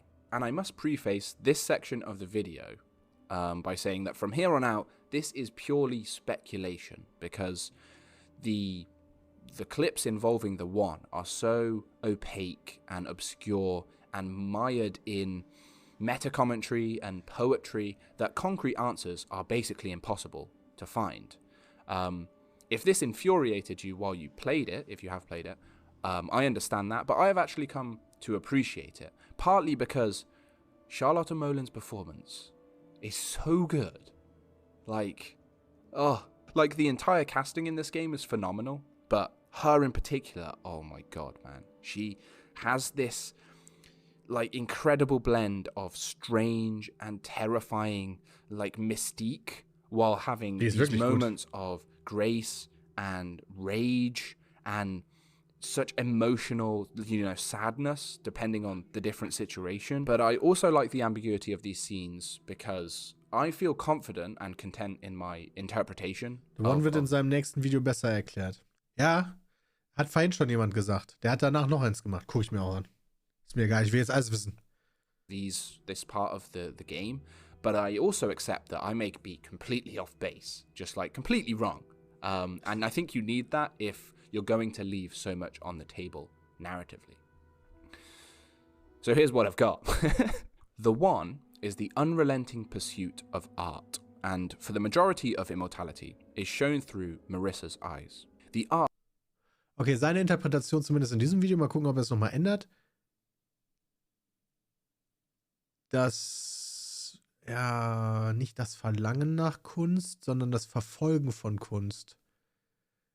Pursue ist ja quasi die Verfolgung. Allerdings weiß ich gerade nicht, was ein besserer deutscher... Streben ist ein guter deutscher Begriff. Das Streben nach Kunst. The One ist das Streben nach Kunst, erzählt durch Marissa. Art really does consume her, perhaps figuratively, but potentially literally, as an early clip explains how the One found Marissa when she was still a girl living in France. I walked down through the villages. I found her in a field. She was still alive. She was beautiful. Whether this symbolizes the birth of Marissa's passion to become an actress or something more sinister is hard to tell. Marissa's naivety is quickly preyed upon as she enters the film industry, but at first, she fully believes in the purity of art. I hadn't thought much about movies, but when they told me Fisher wanted to see me, I watched his. It was amazing to me. The One knows different. It understands the inherent corruption of the machine. It knows those behind the camera, people like John and Arthur, will use this pursuit of art to their own sadistic gain. For every time Marissa is shown to be saving face, the One is acting out her true feelings. Note the different reactions in Marissa's Ambrosio audition. How old are you? Similarly, in the costume test, the wand symbolizes Arthur's true intent at finding Marissa the right costume. Her performance for the camera a stylized undressing. As the voice in the back of Marissa's head, the wand also serves as her coping mechanism for the things she's being asked to do. Art is the best defense, she says. Good people will always defend the art, and if you live the art, they end up defending you. Even this early into her career, we see hints that Marissa's legacy as an actress is very important to her, compounded by her growing knowledge that if her acting is so closely tied to her beauty, she will have an ever-shrinking window of opportunity. You know a rose is beautiful because it only blooms for a short while. Marissa cannot stall the passage of time, of course, and as she evolves in the industry, the wand starts to reflect on the people she works with. Wasn't as great as I wanted it to be. You think he elevates you? Who is it here questioning John's talents? Well, this is the other, which I think is the gnawing self-doubt that follows anyone with a creative spirit. Okay. Das Streben nach Kunst, seine Interpretation dabei nur. Und was hat er gesagt? Well, this is the other, which I think is Ja, the... das Self-Doubt, dass man sich selber, der Selbstzweifel. Aber alles 100% perfekt irgendwie festzunageln an jedem einzelnen Wort, dass es total und absolut Sinn macht, nimmt hier irgendwie auch den eigenen Interpretationsspielraum. Ja gut, man kann es ja anders denken. gnawing self-doubt that follows anyone with a creative spirit. In 100 years? As Marissa's strive for greatness grows, so too does the other's conflicting views, but their main perspective, as it's rooted in Marissa's deepest insecurities, involves her relationship with John. He has no idea what you are. Marissa wasn't yet able to identify John as the real reason for her mental stress, so it was Carl that became the embodiment for the other. When we see Marissa and Carl acting awkward between takes after Carl and John get together, the other shows all the feelings she's bottling up. You want it to look real. It's a movie. No! As Marissa's anguish at the situation amplifies, she concludes that killing the other, i.e. killing Carl, is the only solution. Alter, Selbstzweifel gekillt.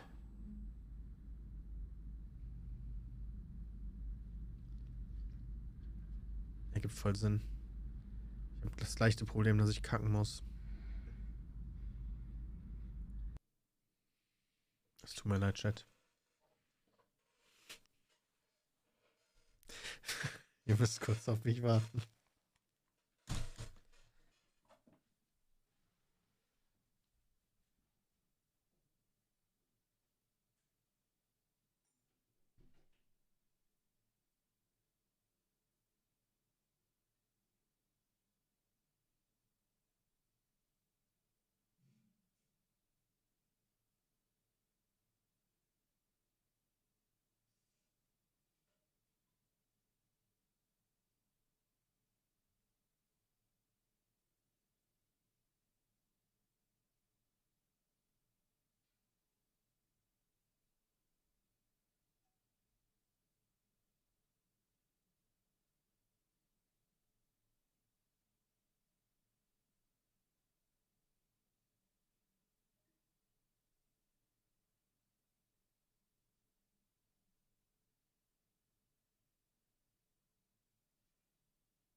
Dankeschön. Danke.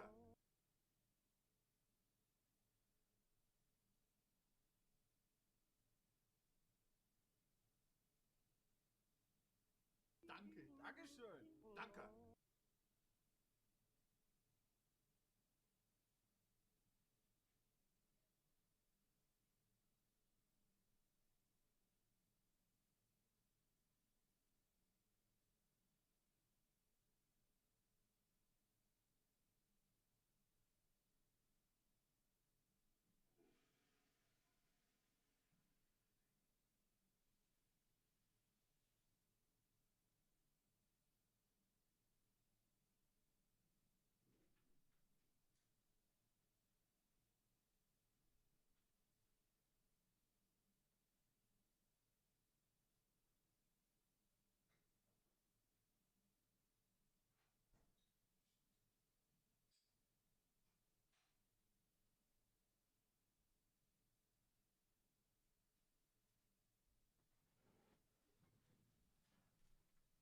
Danke, Dankeschön, danke.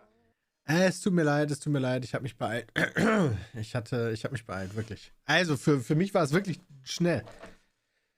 Basketmacher hat noch gesubbt. Vielen lieben Dank. Xandox, Alexander, Torian, Maggi Duscher, Boris Brandt, Silverstar, Young Götze, FMS, M2S Patrick, Zero, D-Max, Faceblock, Erniberto und noch viele weitere. Vielen lieben Dank. Torpedoschiss. You chose them. I chose me. You never watched me die before. Ja, das verstehe ich immer noch nicht. You never watched me die before. Sie hat nie gesehen, wie die Selbstzweifel verschwunden haben. Vielleicht ist das der Punkt, der gemeint ist? She saw that they cremated me. But I didn't die. Ja, die Selbstzweifel kamen zurück. An infinity of nothing. And then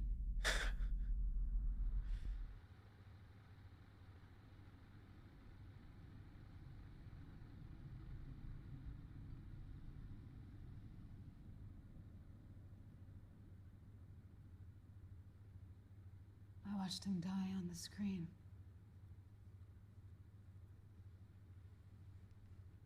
and I was reborn.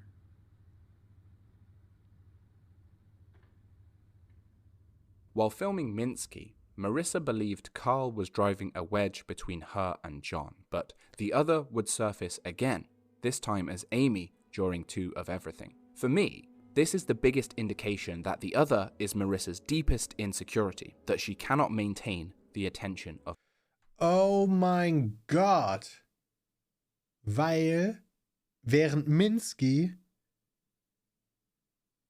der Schauspieler Karl, der mit John zusammen war, die Position von The Other eingenommen hat. Und bei Two of Everything hat das die Frau eingenommen, die dann mit dem Director zusammen war. Mit John. Und alle, die mit John zusammen sind ihre Selbstzweifel. Oh mein Gott. Of men. That man being John, who she's fallen in love with by the time Minsky is filmed. Therefore, the other is the biggest threat to the one, whose pursuit of art, as it pertains to Marissa, is being wanted by men, as this is every role she's assumed in her career to date.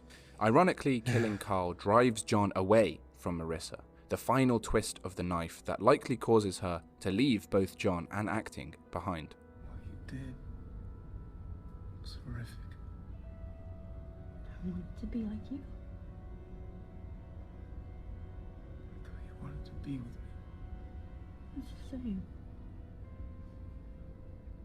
Shit, der kennen wir auch nicht. Should I be scared of you? This isn't the reaction that I wanted. Of course, she does return to John 3 decades later, but the disconnect between them is now even more apparent. To the one, John doesn't even appear next to her during early table reads. Marissa's return to acting inevitably means the other has returned as well. But it doesn't embody Amy this time. In a clear parallel to Carl's death, the one once again has a gun trained on a man. I had them burn you, she says as the camera pans toward Amy. The other shows up once in Ambrosio, taking the form of the devil. It shows up mostly in Minsky, taking the form of Carl. Based on this scene, it should take the form of Amy. So, Why doesn't it? What has changed? The other one was there, but like never before. And we pushed, but I was trying to do too much. Be too much. Marissa has finally detached from John, I think. 2 of Everything is about her and her alone, and Amy helped her realize her true talent as an artist. Amy has very little of me apart from my brilliance. Through her, I wanted to engage with the pressures that shape our art. Finally, she has broken free from the shackles of sexual objectification. She has truly grown, perhaps to a point where she accepts the other will always be a part of her, shown most clearly when Maria kills Isabella. It's different. Amy did it. Amy's still here. Yes. For you cannot have one without the other. That acceptance could form a positive resolution, but Marissa, as we know, does not survive filming 2 of Everything. A shock death when we watch the real-life footage, but the more we interact with the one and her strive for immortality, the more we see that her death may have been preordained. What had happened to the other one was new. It pointed to a new possibility. Even as I was falling apart, I felt there was a way. How to be free of all flesh and become something more. You can come back from this. Not again. It's okay. Let me die the way you died, and I'll be more. Let me die as you died and I'll be more. It's fitting, then, that Amy is the one to cremate Marissa Marcel. The final piece of footage in Immortality is a symbolic one, a result of burning the candle at both ends, of flying too close to the sun. The parallels are myriad, but the key one, fire is the killer. An artist that died so many deaths sees this as the ultimate act of defiance, I think. Let me burn as you have burned me. Let only my legacy remain. Ja, sie wird halt unsterblich durch ihre Kunst. Und damit auch in uns, weil wir ihre Kunst erlebt haben. That's just my interpretation anyway. I could well be wrong, but perhaps Wir gucken uns dein zweites Video an, wo du dann sagst, was du alles falsch gesagt hast. A couple of notes. Ja, Mounts Cash. Also guck dir das mal schön im VOD dann an.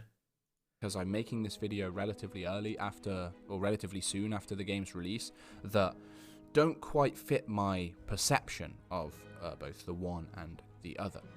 I don't know why Marissa doesn't age between 1970.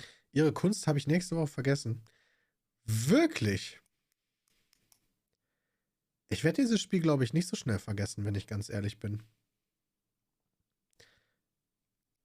Lange nicht. Das wird sich sehr einbrennen in mein Gehirn, selbst in meins, obwohl ich sehr viel vergesse. And 1999. Quite a few reviews have pointed this out, saying something along the lines of, "We'll leave you to figure." Don't quite fit my perception of both the one and the other. I don't know why Marissa doesn't age between 1970 and 1999. Quite a few reviews have pointed this out, saying something along the lines of, "We'll leave you to figure this out." But I think that translates to, "We'll leave you to figure this out, because we have no fucking clue." The About section says John Jurek dies while filming 2 of Everything, but I cannot find anything to prove this. There is one scene where both he and Marissa collapse after filming. John?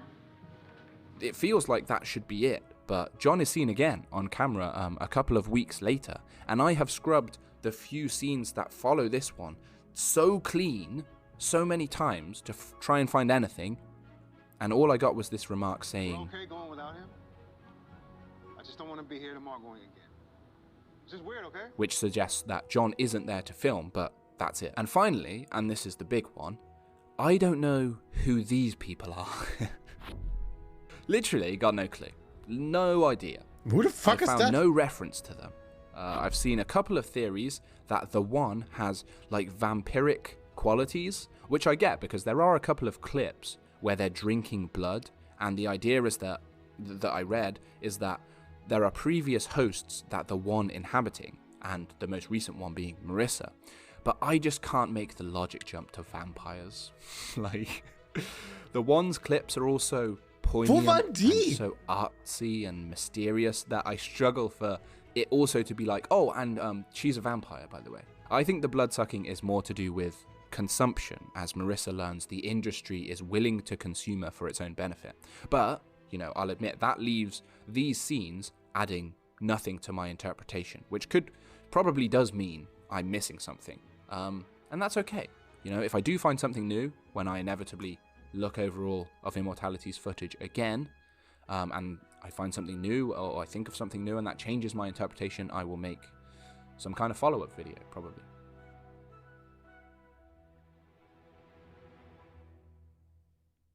So that's that. Okay, now, that was a lot, wasn't it? But hopefully it's made Immortality's story a little bit clearer for you. That was the aim. This game's narrative is intentionally murky and vague, and while I like that, I accept that other people may have a problem with it. But opinions aside, I think that a big tool. Ich muss dazu sagen, wenn es so sehr artig, also so künstlich wird, künstlich nicht im Sinne von fake, sondern im Sinne von künstlerisch, dann merke ich, wie das meinen Horizont übersteigt, und zwar in so einer Form, wo ich Probleme habe mitzukommen. Vor allen Dingen, wenn es in so 2- oder 3-fache Metaebenen geht. Deswegen bin ich am Überlegen, ob ich es cooler fände, wenn die Aufgabe gewesen wäre, herauszufinden, warum diese Filme nicht rausgekommen sind. Und der Grund dafür wäre halt irgendwas, was du halt rausfinden kannst. Irgendwas wegen Mord oder Beziehung oder was du dann halt wirklich so was Handfestes, Zwischenmenschliches von mir aus auch. Dass du dann jetzt so noch so zusätzliche Ebenen hast, die dann halt tatsächlich realistisch keinen Sinn ergeben, sondern dann wirklich rein Kunst sind, ist schwierig für mich, wenn ich ganz ehrlich bin. Aber ich finde es trotzdem natürlich interessant. Aber ich brauche dann so eine Erklärung. Alleine würde ich auf so viele Sachen nicht kommen. Gut, wir haben auch scheinbar nur 20% der Clips gesehen, obwohl das echt viele waren, die wir gesehen haben. Aber, ja. Talking point here is Immortality a game? While the current trend is for AAA studios to use the latest digital technology to bring cinema to games, I think Immortality deserves credit. Ja, es ist halt wie so eine Gedichtsinterpretation im Deutschlandunterricht. Ja, genau, es ist wie so ein Gedicht lesen. So, da kann vieles mit gemeint sein. Es ist halt Kunst, hat die Wirkung, auf dich die Kunst hat. Und Best Case bringt dich das halt darüber nachzudenken, irgendwelche Sachen. So, in dem Fall hat es ja tatsächlich dazu gebracht, uns zum Beispiel über Sexualisierung von Frauen und Ausnutzung von jungen Frauen in der Filmbranche nachzudenken, aber das hätte es auch ohne diese Metaebene ja hinbekommen. Und deswegen mag ich auch keine Gedichte. Weil bei mir lösen die nicht aus. Ach, das ist ja interessant. Und jetzt reise ich in meinen Gedanken irgendwo hin. So, ich lese mir dann durch und denke, verstehe ich nicht. Und dann gucke ich mir eine Serie an. For turning that trend on its head. This is not trying to replicate cinema. It is cinema, while at the same time telling key parts of the story outside of what we'd see if this was an actual film. Cinema. Take away the rehearsals, the table reads, and the remarks once the clapperboard comes down, and Marissa Marcel's story would be nothing more than a promising actress who couldn't recover from accidentally killing a co-worker. Of course, that's not the point of Immortality. This is a puzzle game in the vein of creator Sam Barlow's previous games, Her Story and Tell Me Lies. But in both those games, and even more so in Immortality, it's a puzzle game that doesn't care if it's solved. From my understanding, the end credits roll once you've seen a certain portion of clips, like 60 to 70%. I haven't been able to test that, but it certainly ends before you can get a real grip on the mystery surrounding Marissa Marcel. Kann man so sagen, kann ich so unterschreiben. The only way to really understand is to unlock every clip and view them in scene order to understand the plot of the films, and then in chronological order to see the events that transformed our leading lady. I question why the credits roll when they do. It's about 8-9 hours in total, but I just don't understand why they would end it there when so much is left unsaid. That approach might be suited to art house cinema, which Immortality is clearly trying to mimic, and does so pretty well, I will say. But does it work for a game? We are not audience members passively watching a cinema screen. We are dictating, however slightly, the pace of the action. Direct input is required from us, and when there's no payoff at the end of that, it feels like a bit of a letdown. If I'd have stopped playing Immortality when the credits rolled, I'd have no idea what I just watched. And that's not the same way you might be confused at the end of a film like Mulholland Drive, which, again, Immortality takes massive inspiration from, and just David Lynch films in general, but in the sense that I've just spent 8 hours flitting between a bunch of clips with no context that spans 3 decades. Like, even the About section is hidden in the menus that gives you the premise of the game. Like, I missed that until about 4 hours in. Ja, ich habe das auch erst am Anfang nicht gecheckt, dass da so eine voll wichtige Erklärung ist. Das, glaube ich, habe ich erst im zweiten Stream gesehen, wo ich dann damit angefangen habe, wo ich dachte so, what? I suppose that is the case for this unprecedented bridge between cinema and game narrative. It's not supposed to feel normal, potentially, and that certainly makes it memorable if you are committed to unraveling the mystery and willing to come to your own conclusion. My issue is not with the gameplay itself, which some people will no doubt claim as non-existent, but the focus on why we're here. I just don't think it's quite enough to leave people to their own devices. You can do that in a film. Drop people into a scenario and have them watch like a fly on the wall, but when we are responsible for seeing where that scenario goes, more direction is needed, which is ironic, because the direction in the films themselves and the attention to detail that has gone into the films is so good, and the performances are so good, like on par with Hollywood level stuff. Like, I had to constantly remind myself that these are actors playing actors. Just like, can't get over how good the casting was and the performances are for this game. So what is Immortality? A game? A film? An interactive story? It seems like all of them Kunst. And none of them at the same time. Mostly it tells the tragic decline of an actress who got chewed up and spit out by the great rattling chain of Hollywood.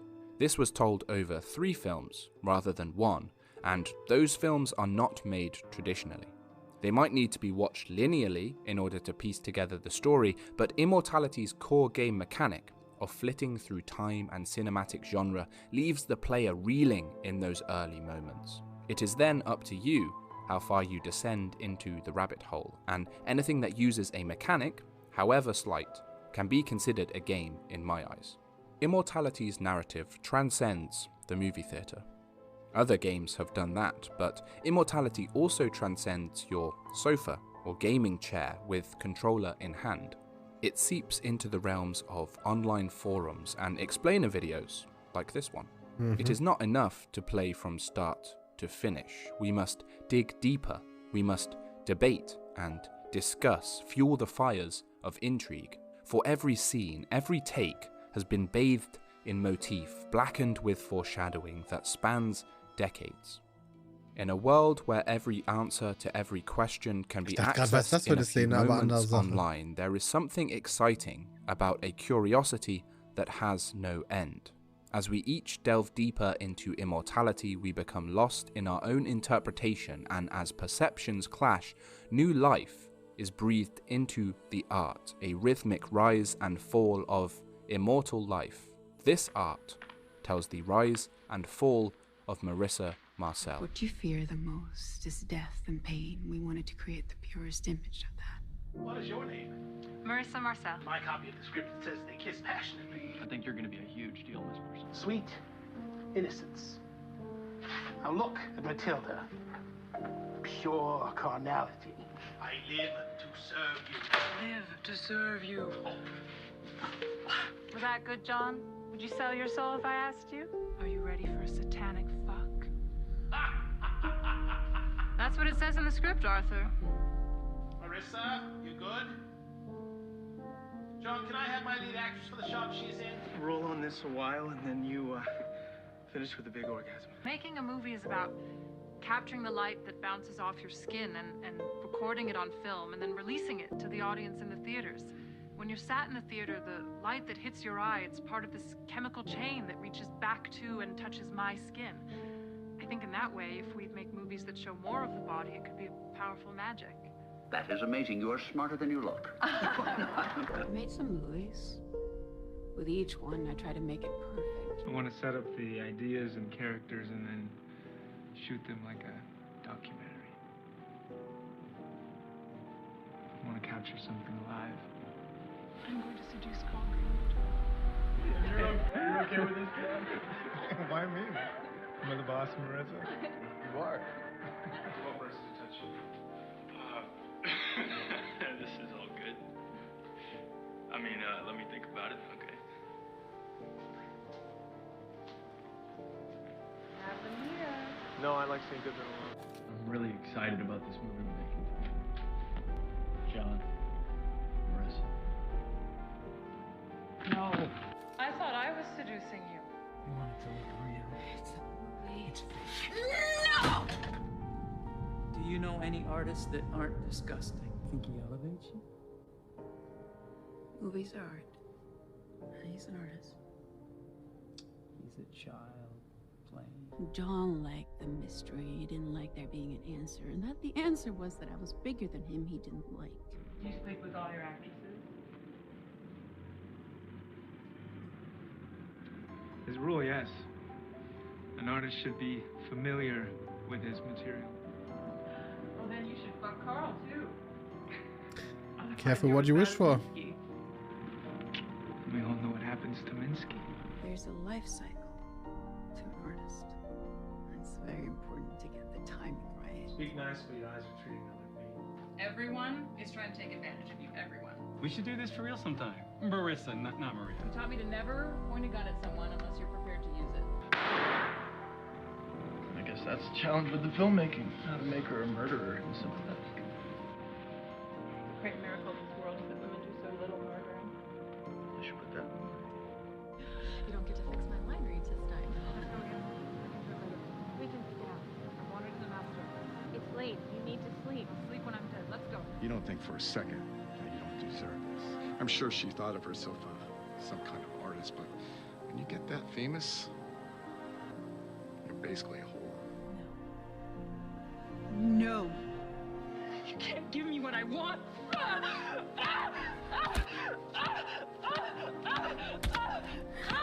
felt the pain in my heart. I felt the grief at who I'd been back then. People have all wondered what it is to mourn yourself. Go beyond death and look back at existence as a stage.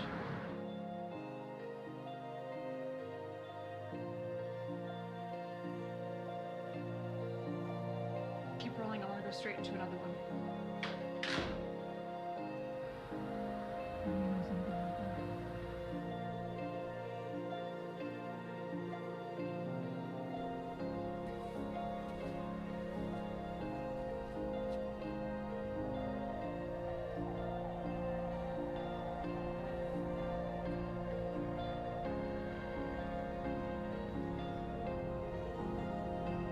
Would you like to meet me? Fire is the killer. You don't come back from complete cremation, generally.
Das war ziemlich nice.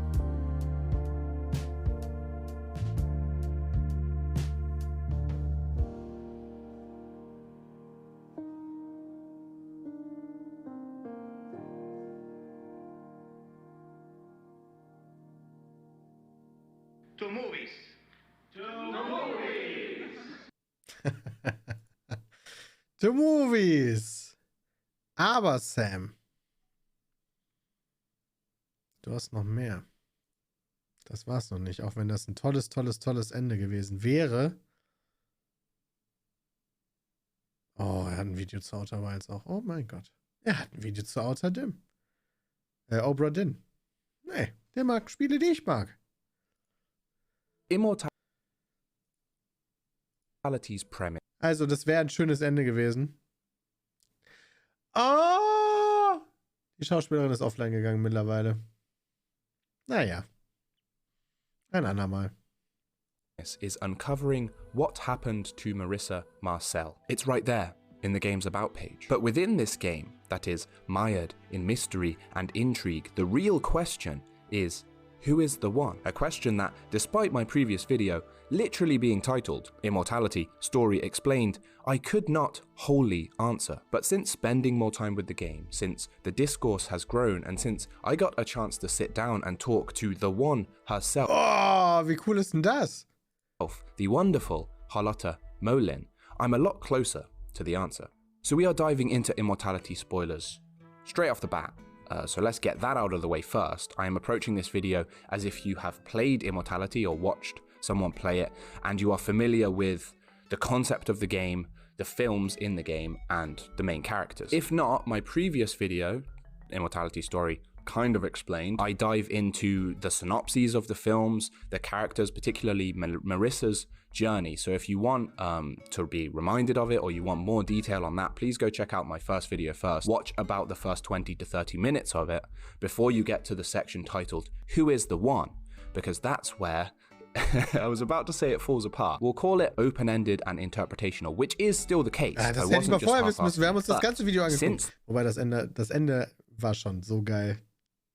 Then I've been able to look into it in a lot more detail, to the point where I actually sat down with Charlotte Molin, the wonderful Charlotte Molin, as she is, I think it's fair to say, best placed to answer questions on the one, seeing as she played her. And in my haste, my giddiness to talk to Charlotte, I f***ed up the recording, which wasn't entirely my fault.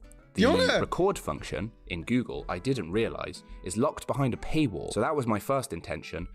Realized I couldn't do that. So I was scrambling to get OBS set up, and I forgot to record my own audio.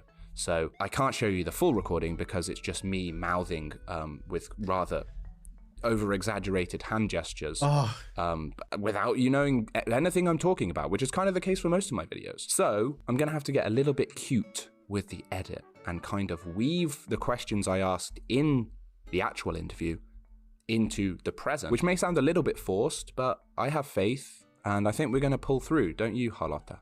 Yeah. Wonderful. How are you? I had no idea what we were doing.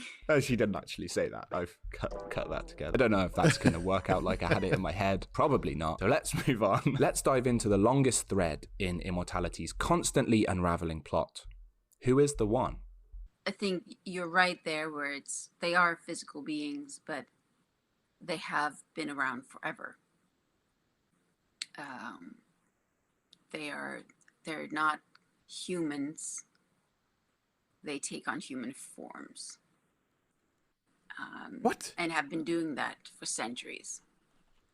And the difference between us, me, and the other is we view humanity very differently. And I'm quite interested in them, whilst he thinks that it's just a lesser species that we really shouldn't have anything to do with.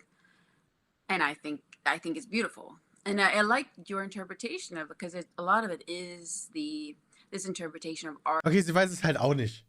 Das sind halt irgendwelche Beings, irgendwelche Dinge, die leben, aber Menschen Form annehmen können und die es schon Jahrhunderte gibt. Art. And I think you can interpret it in many different ways, which I thought was really beautiful with your video.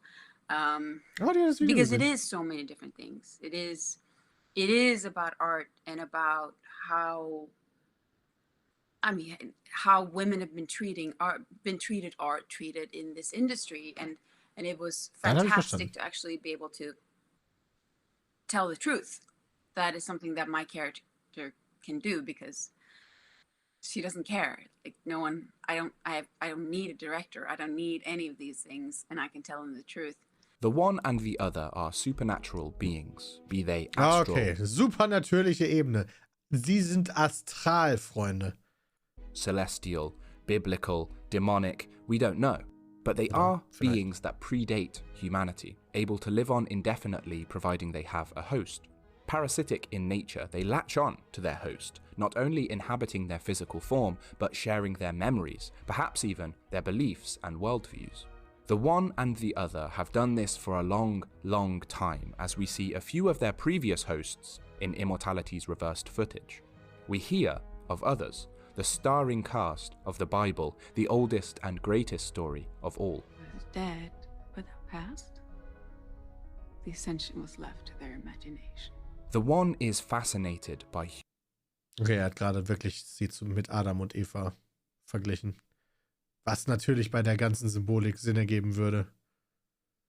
Humans, how they are driven by instinctual desires, sex and survival, but equally driven by abstract concepts, love, power, religion, and they all combine in the oldest of human practices, the creation of art and the telling of stories. Something only mortal beings can do, perhaps, our obsession with beginnings, middles, and ends, with new beginnings and possible futures tied to our own mortality. The other does not share such an enamored perspective on humanity. They find humans interesting, but ultimately as inferior copies of themselves. They failed to elevate humanity to their level, in perhaps another reference to Jesus on the cross and dying for our sins, but in the other's eyes, it was no use. An egocentrism only a supernatural being could muster, you might think, yet such an interest can be found in our own kind too. Identical in 99% of our DNA, but it's the differences that stand out to us. The role of a supernatural, vampiric tourist is not a common one, I think it's fair to say. On asking Charlotte how she was able to tap in to the character of the one, she had this to say. Well, I talked a lot to Sam. Like when I just booked the part, you know, we had a 2-hour conversation when he just basically talked about the character. And oddly enough, it all started to make sense. Like I got to know the character so well that all these weird things, it made sense. Okay, für dich hat Sinn ergeben. So I got to know her really, really well. And that was also a bit of a collective effort, because Sam is very different in terms of other directors. He doesn't micromanage. He trusts his casting, and then he kind of just looks at you and he's like, "Yeah, I think that's good. Okay." And then you're like, "What was it good? Was it good? Yeah. Circle that one. Circle that one." And you're like, "Okay." I mean, there's nothing I could have said to make this scene any better either. I mean, what do you say? Can we go even more crazed? Be even scarier? I can see why Sambalo was confident in the casting. There's a character that suits me because I'm just like a puppy dog, you know. Manon, she says, like, "See, she's my Swedish fluffy bunny." Schwede sie. Ich habe die ganze Zeit mich gefragt, was ist das für ein Akzent? Ich habe sie zwischendurch gegoogelt, aber sie hat tatsächlich nicht irgendeinen Wikipedia-Eintrag oder sowas. Was ist das für ein Akzent? Aber scheinbar Schwedisch.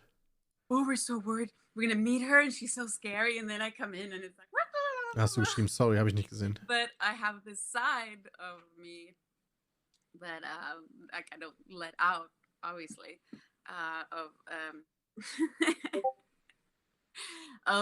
Das war nicht von mir, der Sound. Quite a bit of darkness. That's always, you know, been there, and which kind of allowed me to access places that that might be difficult for other people to access. So it was almost cathartic. It was like therapy. You're like, okay, I can just let it rip. Now we know a little more of their origins, let's look at the One's journey through Immortality's 3 films. The One finds Marissa alone in a field. The One already has a host at this point, and we see how they transfer from one body to the next. Wait, what?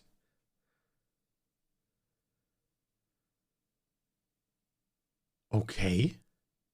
Das meinten die mit in einem Feld. Es gibt eine Szene davon? But we also see the first interactions between Marissa. Alter. Wie viel haben die gedreht? Wie viel haben die bitte gedreht für dieses Spiel? And the One finds Marissa alone in a field. The One already has a host at this point, and we see how they transfer from one body to the next.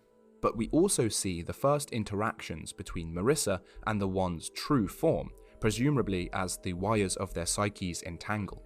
The One's new life as Marissa Marcel begins in unassuming fashion, integrating into life in France and later England.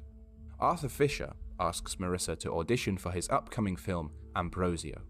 The offer actually goes to the One, of course, and she watches some of Fisher's earlier films. She is captivated by them, their ability to compress the passage of time and send a message. When she accepts Fisher's offer and moves to America to start filming Ambrosio, however, she realizes his true intent. He wanted to sculpt me. Movies were like a sexual mania to him. During Ambrosio, Marissa and John Jurek become romantically involved. You could point to several reasons why. Simple physical attraction, Marissa rebelling against her perceived innocence from the rest of Ambrosio's cast, but it seems the One is also infatuated with John, or at least his artistic vision. Much like Marissa adopts the role of Matilda to embolden her sexuality, by the time Minsky is underway, it's the One that wants to inhabit the role of Franny as deeply as possible. I wanted Franny to be real, and I realized that was only possible if we looked at her in the right way. But the Other would fissure a rift between the One, Marissa, and John. The Other makes several appearances in Minsky, and we see their differing views on humanity reach boiling point. The One speeds down the path of the artist, connecting with the character, learning from the director, living and breathing the art. This is compounded by their possession of Marissa. They are inhabiting 2 roles at once and unwilling to let either of them go. The Other pulls in the opposite direction. Their prejudice towards humans manifests as skepticism toward John, as cynicism toward the One, and they go as far to possess Carl to get between the 2 of them. He's a child playing. As the One, enveloped in the role of Franny, is pushed closer and closer to the edge, ultimately, life imitates art.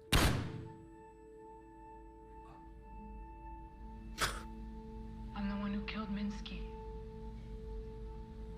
Killing the Other means killing their host as well, which is enough to close down the shooting of Minsky. But with the Other out of the way, the One hopes to return to some sense of normality, the enjoyment she found during the start of filmmaking. But too much has happened for things to remain the same. Trusting in John, the One reveals who they really are. Should I be scared of you? This isn't the reaction that I wanted. A cascade of emotions, sadness, hurt, self-loathing, hatred, all bare to the surface, and in their anger, they consume John. And I think, but cannot Alter, confirm, wenn wir diese that Szene gefunden hätten, ne? Alter, das wäre so ein Brainfuck gewesen. this makes... And I think, but cannot confirm, that this makes the One lose Marissa, as there are a couple of scenes referencing this. I consumed him with vision. I didn't have time to think what it meant to lose Marissa. Nothing is known of the One or the Other's whereabouts for the next 30 years. It seems they go into a state of hibernation while still occupying the host. But at some point, probably in the mid-90s, Arthur Fisher is reaching the end of his life, We find out that he stole the negatives for Ambrosio, preventing the film from being released. Exactly why he did this is not clear, but on his deathbed, his conscience gets the best of him and he gives the negatives to John. Rewatching the film, the one pines for Marissa, the innocence and the purity she showed in her younger years, and remembers what Marissa had become. I realized I missed Marissa and spontaneously brought her back. So the one returns, this time possessing both John and Marissa, to film Two of Everything in 1999. What? Alongside the confusion and the fatigue that follows waking after such a long rest, they are now occupying two bodies at once. A dramatic irony, then, that to us, it seems like Marissa is burning out from the intensity of playing two lead roles. It's the one that is burning out, assuming two bodies. Two of Everything is an apt title. It was my story. Deshalb sind beide nicht älter. Oder? Oder deswegen ist nur sie nicht älter. Ist er älter geworden und sie nicht? Weil das würde ja viel mehr Sinn ergeben, weil sie hat quasi Marissa, also The One hat Marissa verloren, dadurch Marissa quasi weg. Aber sie hat dadurch John consumed, John hat aber weitergemacht. John macht den Film, sie hat Marissa dann gesehen in diesen Negativen und hat Marissa wieder geholt und deswegen ist sie nicht gealtert. Deswegen sind beide in einer Szene umgekippt. The One hat quasi beide gemacht.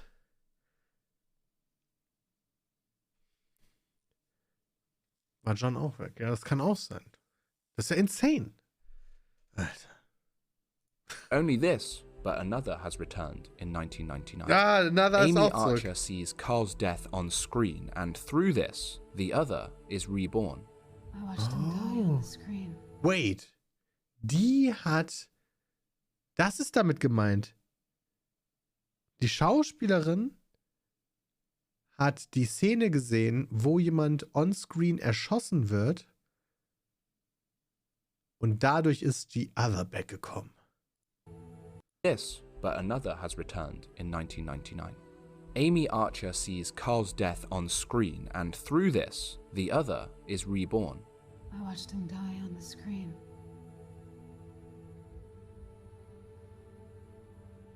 And I was reborn. They were able to consume Amy through the screen, something unprecedented for their kind. After the other's rebirth, their relationship with the one changes drastically. The other is not the same. Their possession of Amy feels different, more complete, perhaps, more unified. A coexistence rather than a consumption. Realizing this, the other's outlook on humanity has changed. They regret how they acted. The solution was not to elevate humanity, but to elevate both species to create something more. It takes time for the one to grasp this, as they're channeling all their energy into Two of Everything.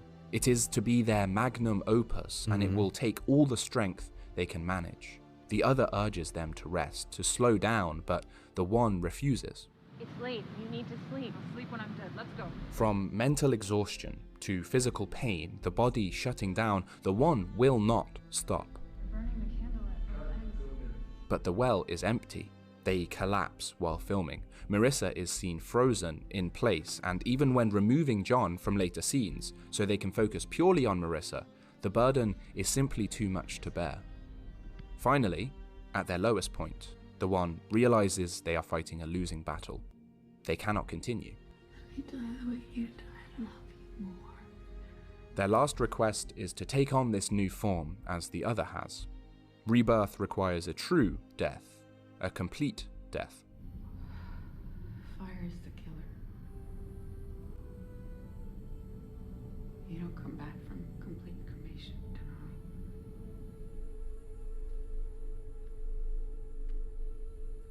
You're having this internal experience that's just like more than anything you've ever experienced.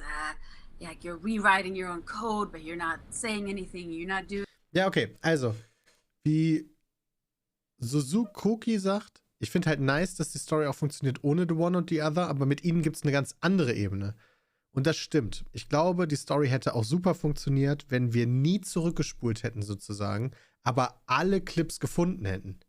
dann hätte das uns so ein kompletes Bild gegeben, was wir verstanden hätten und das wäre cool. Wir hätten dann allerdings niemals die Credits gefunden, weil du musst zurückspulen, um die Credits zu finden. Aber trotzdem würde das für sich alleine stehend cool sein, meiner Meinung nach. Und das ist jetzt nochmal eine extra Ebene. Doing anything you've ever experienced. Like you're rewriting your own code, but you're not saying anything, you're not doing anything. And I'm like, how am I going to do that? And then it was also these really long shots where like, and then you do that for like 2 minutes, and then we jump to this part, and then you keep doing it in 2 minutes, and then you come to the camera, and then you just stand there, you stare into the camera, forever and ever, and it worked out. Like at that point, you're so entrenched in the character that you're like, okay, yeah, this was happening. Das muss auch so weird sein als Schauspielerin. Like the other before them, their death is seen on screen and they are born anew. I am their host, as are you. I'm part of you now. Ja, die hat quasi dies. The burning of me and the sort of rewriting of my code that happens. All of a sudden, I'm part of all of you. Like anyone who plays, yeah. And so then I don't have to take over other people's bodies. I'm there. And I can see it all. For as long as we discuss this game and its story, the One will live on. So why is there sadness behind their eyes? They achieved immortality, but at what cost? Let's return to the question, what happened to Marissa Marcel? I mean, that's the aim of the game, right? But it's a question that has two answers, I think. Either Marissa Marcel died in France as a young girl when she was consumed by the One, or Marissa gained immortality just as the One did, as the two are forever entwined. How much of Marissa is left when we see her? From the young aspiring artist that plays Matilda to the weathered actress that plays Maria and Heather. That's as much the One as it is Marissa, surely. And yet the One changes too. They are not an omnipresent being. They evolve over time and experience. The sensory overload of you with your own experience, then taking on someone else with all of their experience. And I know I say at a certain point that I like, after Marissa went away, like I really missed her. This was someone that I took over, that I loved her innocence, naivete, this like purity that she starts with. And I kind of like, I want to find that again. I want to get back to that. So it's definitely her, all of her traits. And then, you know, I'm sort of the, oh, but this is how I really feel. But yeah, she definitely, there's a lot of Marissa in that character. So not only is Manon Gage acting the part of Marissa Marcel, which is impressive enough, she is an actress playing an actress who is being possessed by a spirit. That's a lot of levels to put into one performance. Whether longing for the innocence Marissa once had and wishing that for themselves, or guilty that they were in part responsible for her change, the regret is palpable in some of the One scenes. But this song, it's just like the whole story behind it, and the song in itself is written in a way where you know, it's gut wrenching, and the way it was set up was like, yeah, I had watched Lou Reed perform it and looked up Candy Darling, and then you're doing the lip sync, and then the song just goes on, and my only direction from Sam was, and then you completely break down. I was like, okay, yes, sure. But having that song and like being in that character, it wasn't a problem. It really wasn't. My first video opened with the line, "This is the tragedy of Marissa Marcel." Despite learning so much more about Immortality's true story since then, I think it's now even more appropriate. She was never in control of her future. The trail of blood and torment left in her wake was not of her own doing. To outsiders, it seemed that she was consumed by Hollywood, but she had already been consumed. Does that make all of Marissa's experiences false? Does it invalidate the relationship she made, her growth as an actress, all the things I mentioned in my previous video? I don't think so, or maybe I'd rather not believe so. Perhaps the One operates on a subconscious level. Marissa is still in control, but there is a voice inside that guides her decisions.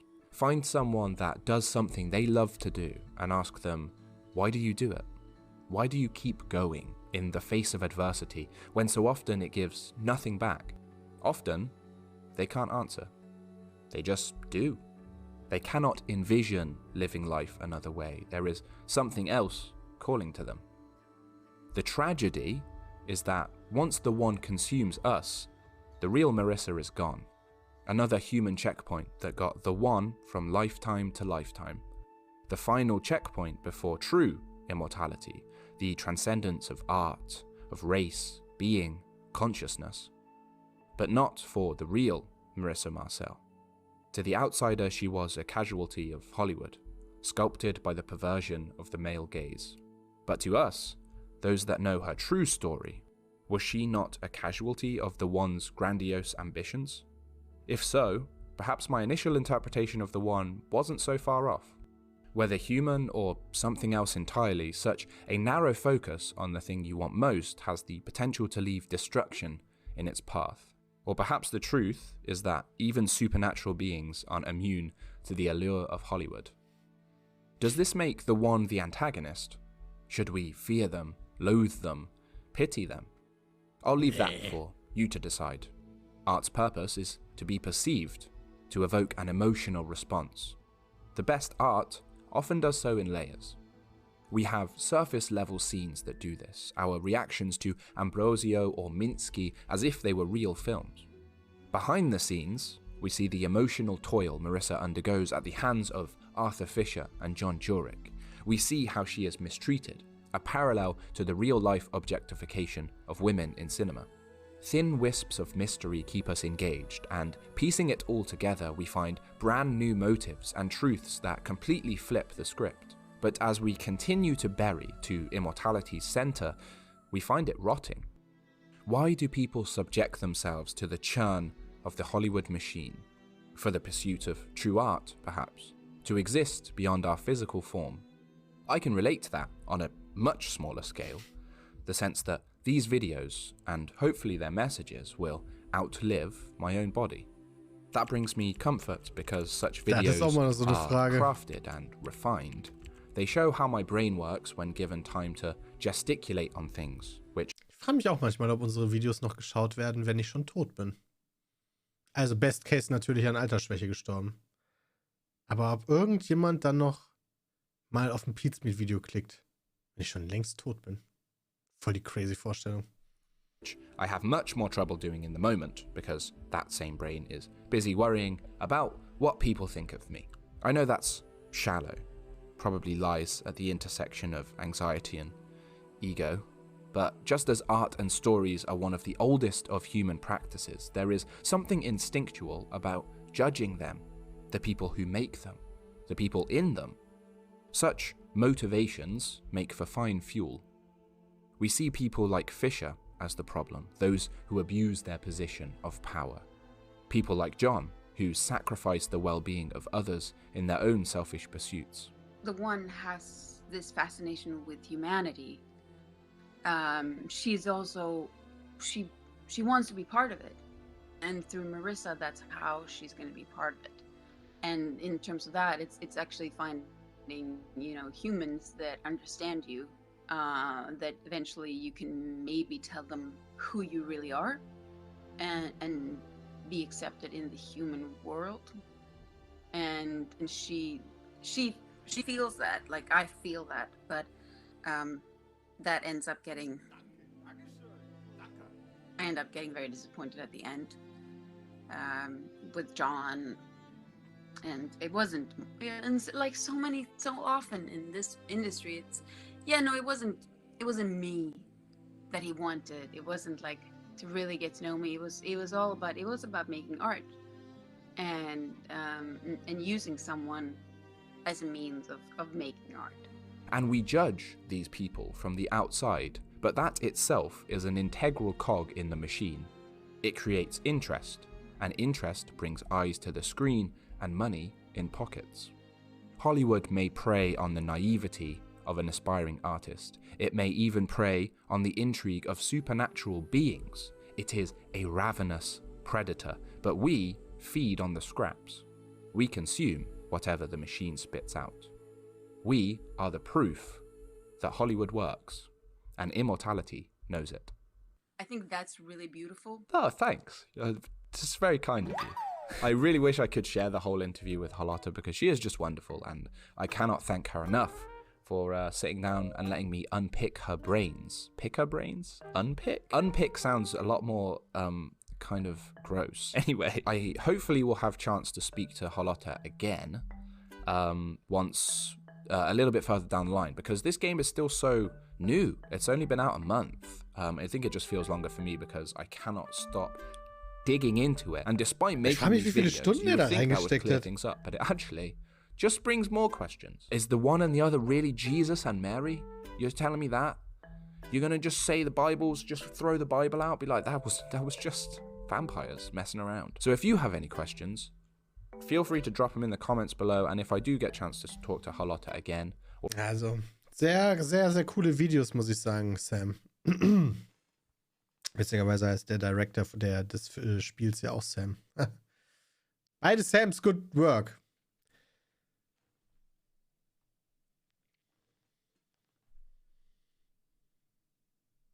Ich bin froh, dass wir das gemacht haben, Chat. Ah ja, ich like mal noch kurz. Ist ein bisschen was Weirdes, was wir noch nie gemacht haben. Was logischerweise jetzt auch nicht das ist, was die meisten Zuschauerzahlen anzieht.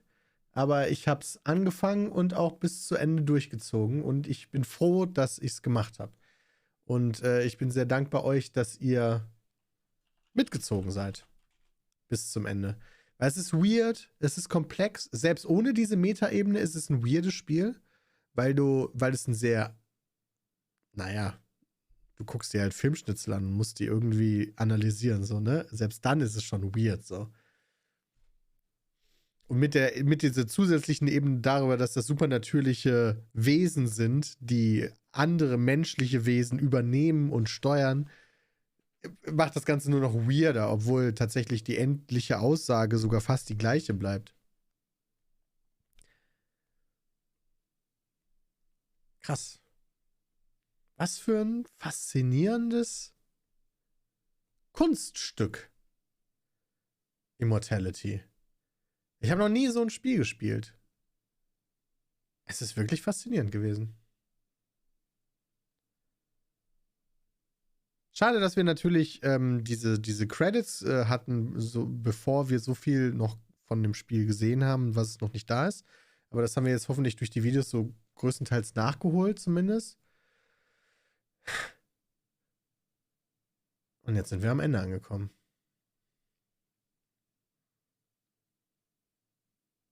Ja, war echt cool.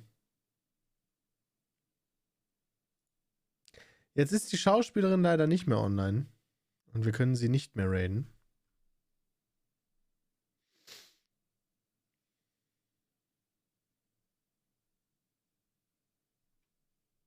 Deswegen raiden wir jemand anderes.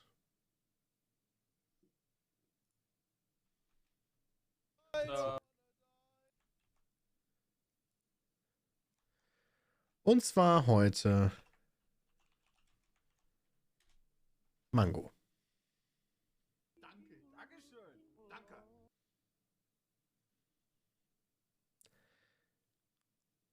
Stellt ihm liebe Grüße. Ich bedanke mich ganz herzlich, dass ihr heute dabei wart.